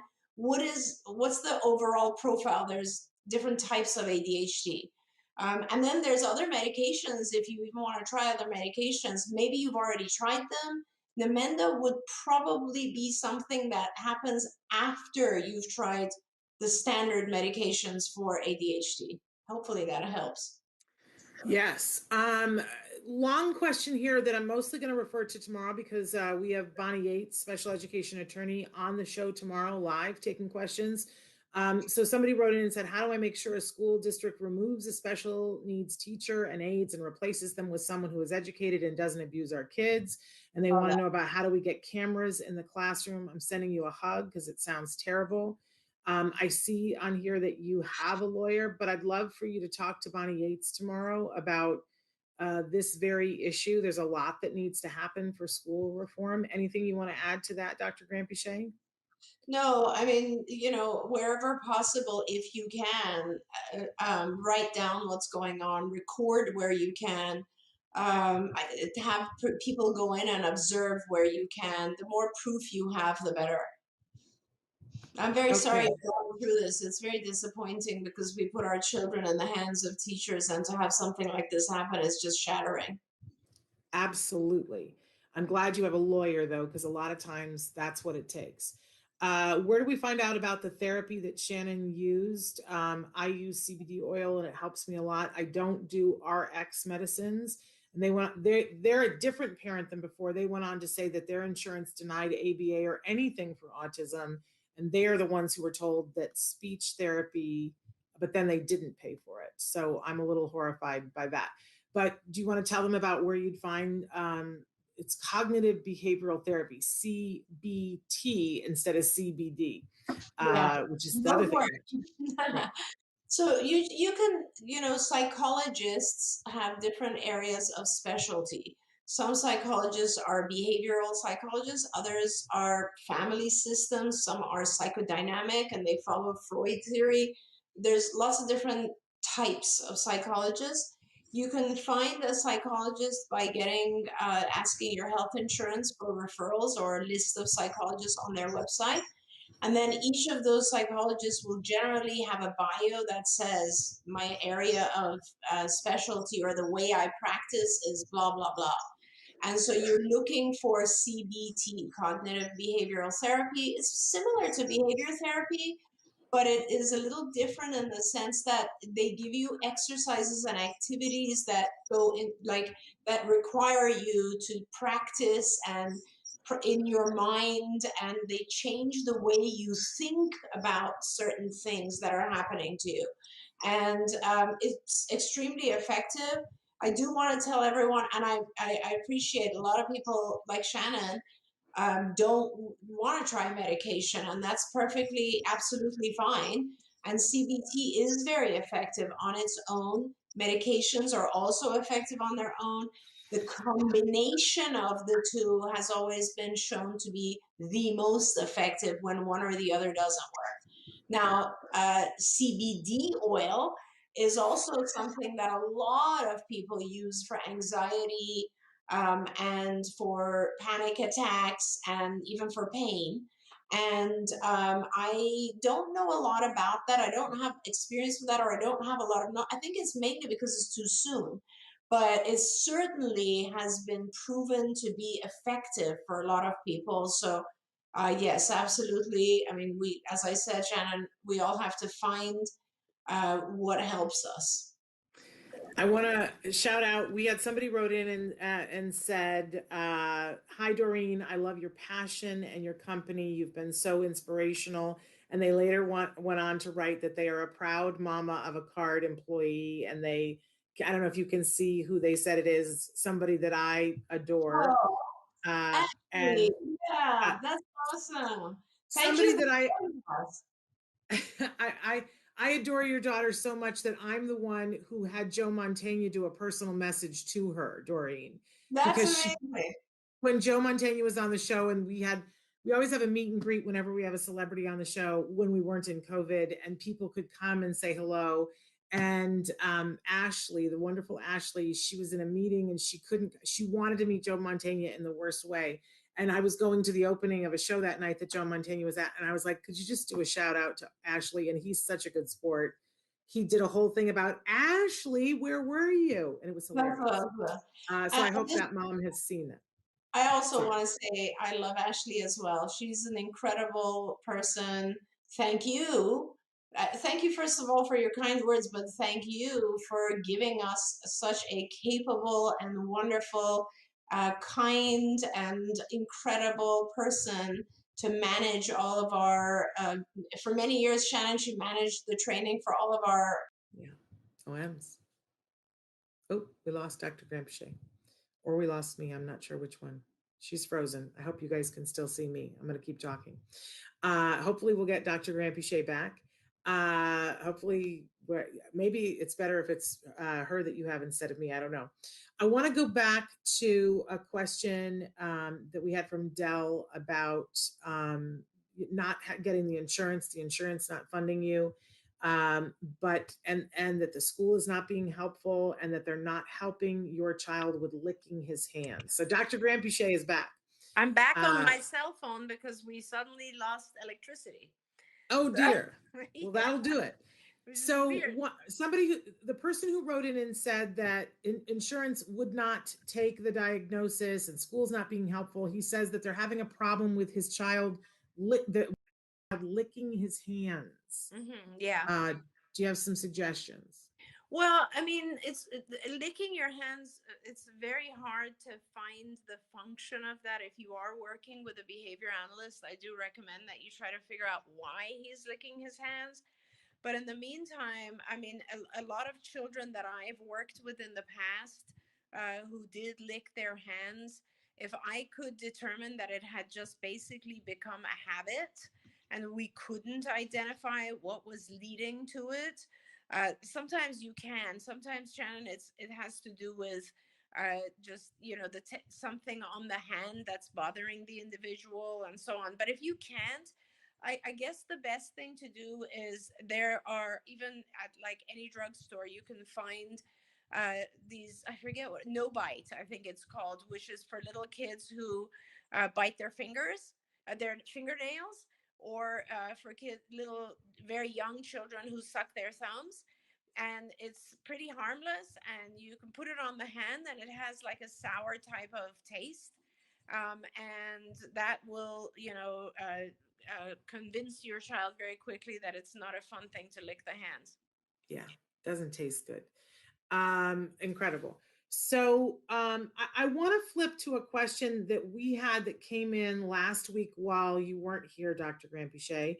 And it was somebody who wrote in and identified themselves as being a caregiver, and that their spouse is a mental health care provider. There was a video that we ran.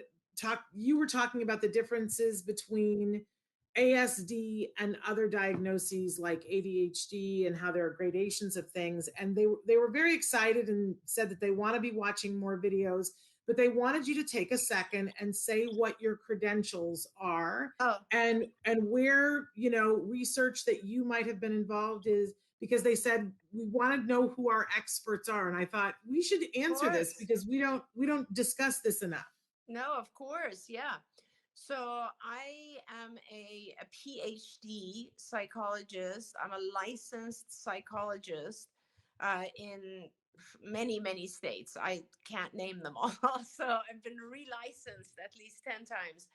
I'm also a board certified behavior analyst, doctoral level, so a BCBAD. I studied psychology at UCLA. I have all of my degrees, my bachelor's, master's, and my doctoral, and my internships pre and post, all at UCLA Hospital, UCLA Department of Psych, and so on. And I have been working in the world of autism specifically since 1978-9. And so that's where we're at almost 43 years. And I have been diagnosing not just autism, but children in general. My practice is all about children. I've been diagnosing children since 1992. So however many years that is. And so that, and of course, I've published a lot of publications. I'm not sure how many. I wouldn't be able to name them. There's more than I can count. Yeah, there's too many. And they're on, mostly they have to do with autism, but there are many on, diagnostic symptoms of various disorders. There are all different. I have many that are medical articles, many in medical journals as well. So yeah, I think you can kind of look up my publications if you're interested. Absolutely. And I encourage you to do that. And I love the fact that you're being discerning about where you take advice. And I love that they said we're, out of an abundance of caution, because there are people all over the internet, myself included, who, I don't have a degree in autism. And so I always, usually when you're not here, Dr. Grampuchet, I start the show and I say, we have lots of experts on the show. I'm not one of them. But I also say that, I'm caregiver to caregiver. It's not that I don't know anything, happy to give it an opinion, but that people take it that way, and that it's different, an opinion versus an expert opinion. It's a vastly different thing. Yeah. Okay. We've got somebody we actually have a couple of people who have written in and urgently want to know your thoughts on the current COVID vaccination and giving that to the people are concerned about giving it to their children on the autism spectrum. Yeah. And great question. Great question. It is a great question. And I know there's a lot of concern around this. Yeah. Let's talk about this. So, I am a strong believer that with everything, not just with autism, but with everything, you cannot, you can't overgeneralize, right? You have to really ask yourself the questions and go into detail. So let's ask ourselves the questions of, why have historically, why has there been a fear about vaccines in the world of autism to begin with? What is that all about? And the research that led to all of that was in two different formats. One was research that was published that showed that the DTaP or the DPT vaccines, the diphtheria, pertussis, tetanus vaccine series, used to be bound together. It had a binding agent that was thimerosal. And thimerosal was, I'm going to join you, Shannon, from my computer. Okay. Okay, There that's we go. this. You're back.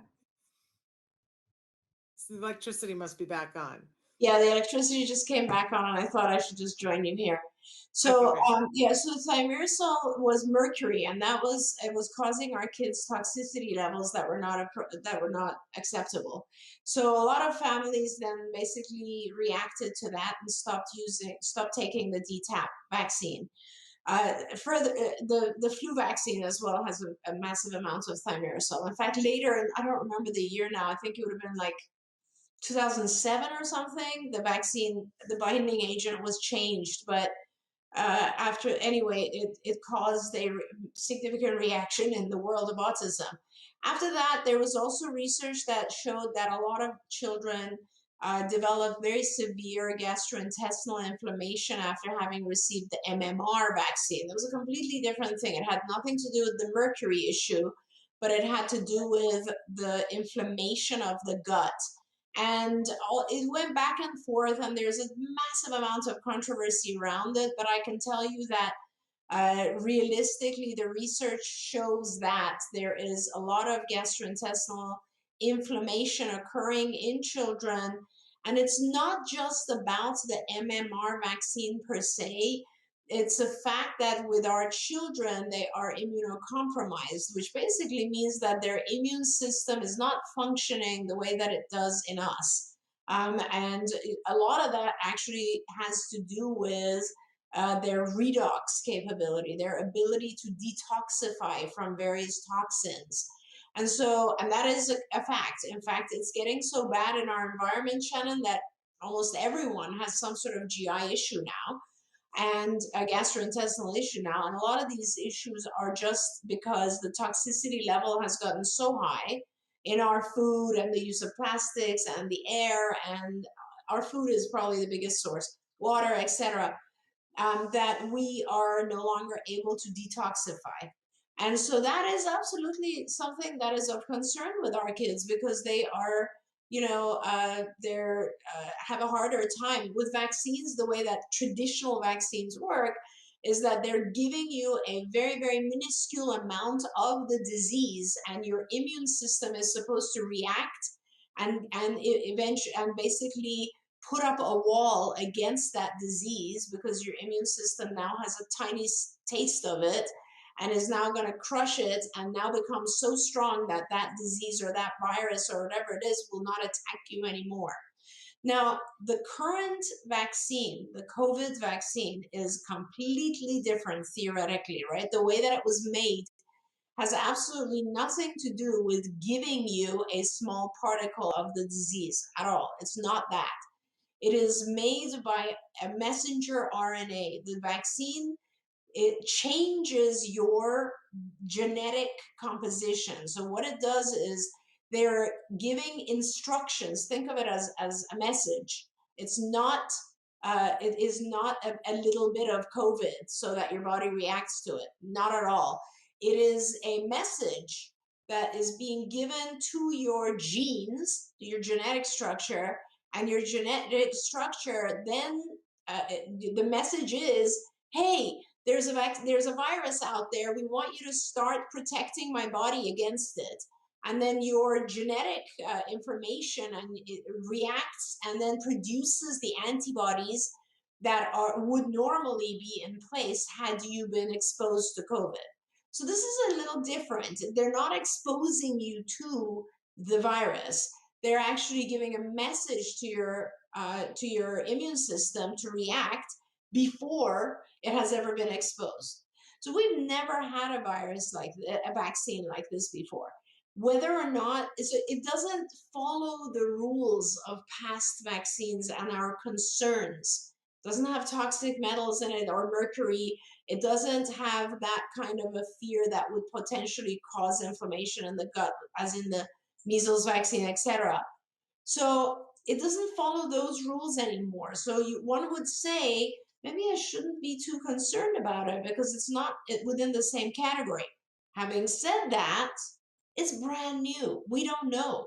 There hasn't been enough time to study this and to figure out, will it cause any kind of problem, not just in kids who are immunocompromised, but in general. We don't know enough about this thing, right? Now we're reading that, for instance, it might be causing heart problems in people who received the Moderna vaccine who are of a certain age. Things will come out about these vaccines. We will learn. They will make them better. I guess if I had children on the spectrum right now, I would probably wait, because that's just my personal, and I think this is a decision that each parent has to make. First of all, we don't really have a vaccine that's appropriate for children yet. It hasn't been approved yet. I think Pfizer goes down to age 12, if I'm not wrong, but below that, we don't have anything. So let's wait and see what comes. And let's keep reading and learning about the science. Yeah. And I, since I disclosed that I got my shot, I feel that it's only fair that I disclose that my son, who's turning 18 next week, also got his shot. And I'll keep you posted, but he was fine. And my son has had autoimmune issues in the past. And it was a long process that I had to go through, and that I talked to a lot of people about it. And because he's turning 18, I also talked to him about it, and made a determination based on a lot of different factors.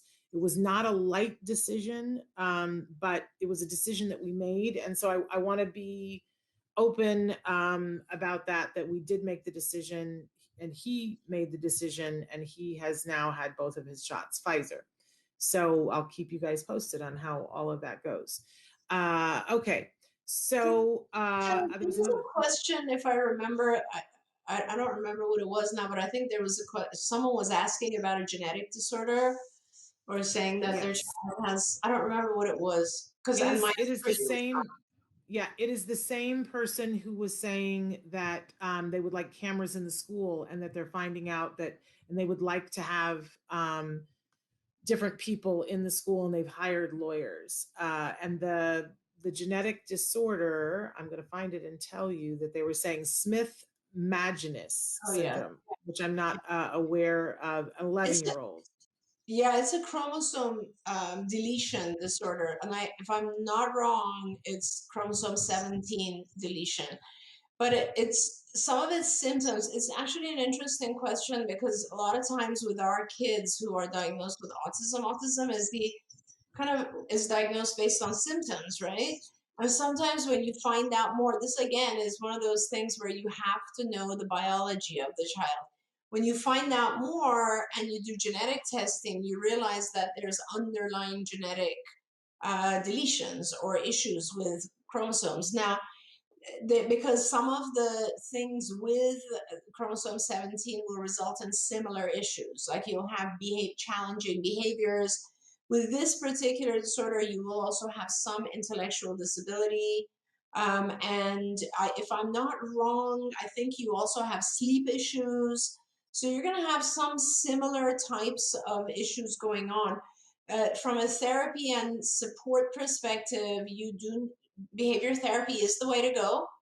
And also, you should probably be also doing a lot of physical types of therapies, like occupational therapy and physical therapy. And it is a little bit harder to deal with. My heart goes out to you. It's tough. It's very, very tough. You definitely need an intense system of support around you. Wonderful. We have so many more questions, but we're out of time. I want to thank you, Dr. Grampiche, for being here and being so willing to answer people's questions. It's such a wonderful thing. I want to thank everybody that asked questions and everybody who just was here for listening. I want to point out that, again, if you have a question that's about school, our special education attorney that we have as a regular on the show is back tomorrow. Bonnie Yates will be with us. And then on Friday, we have Leah Hirschfeld's going to be with us talking about recent research in the field of autism. And Nancy Alsabah Jackson will be joining with me, and we'll be talking about news stories that are of interest this week. So that's what's happening this week. Dr. Grant-Pichet, thank you so much for being here. We're going to say goodbye for now, but give your kiddos a hug from me and one for you too. Bye-bye for now. Thank you.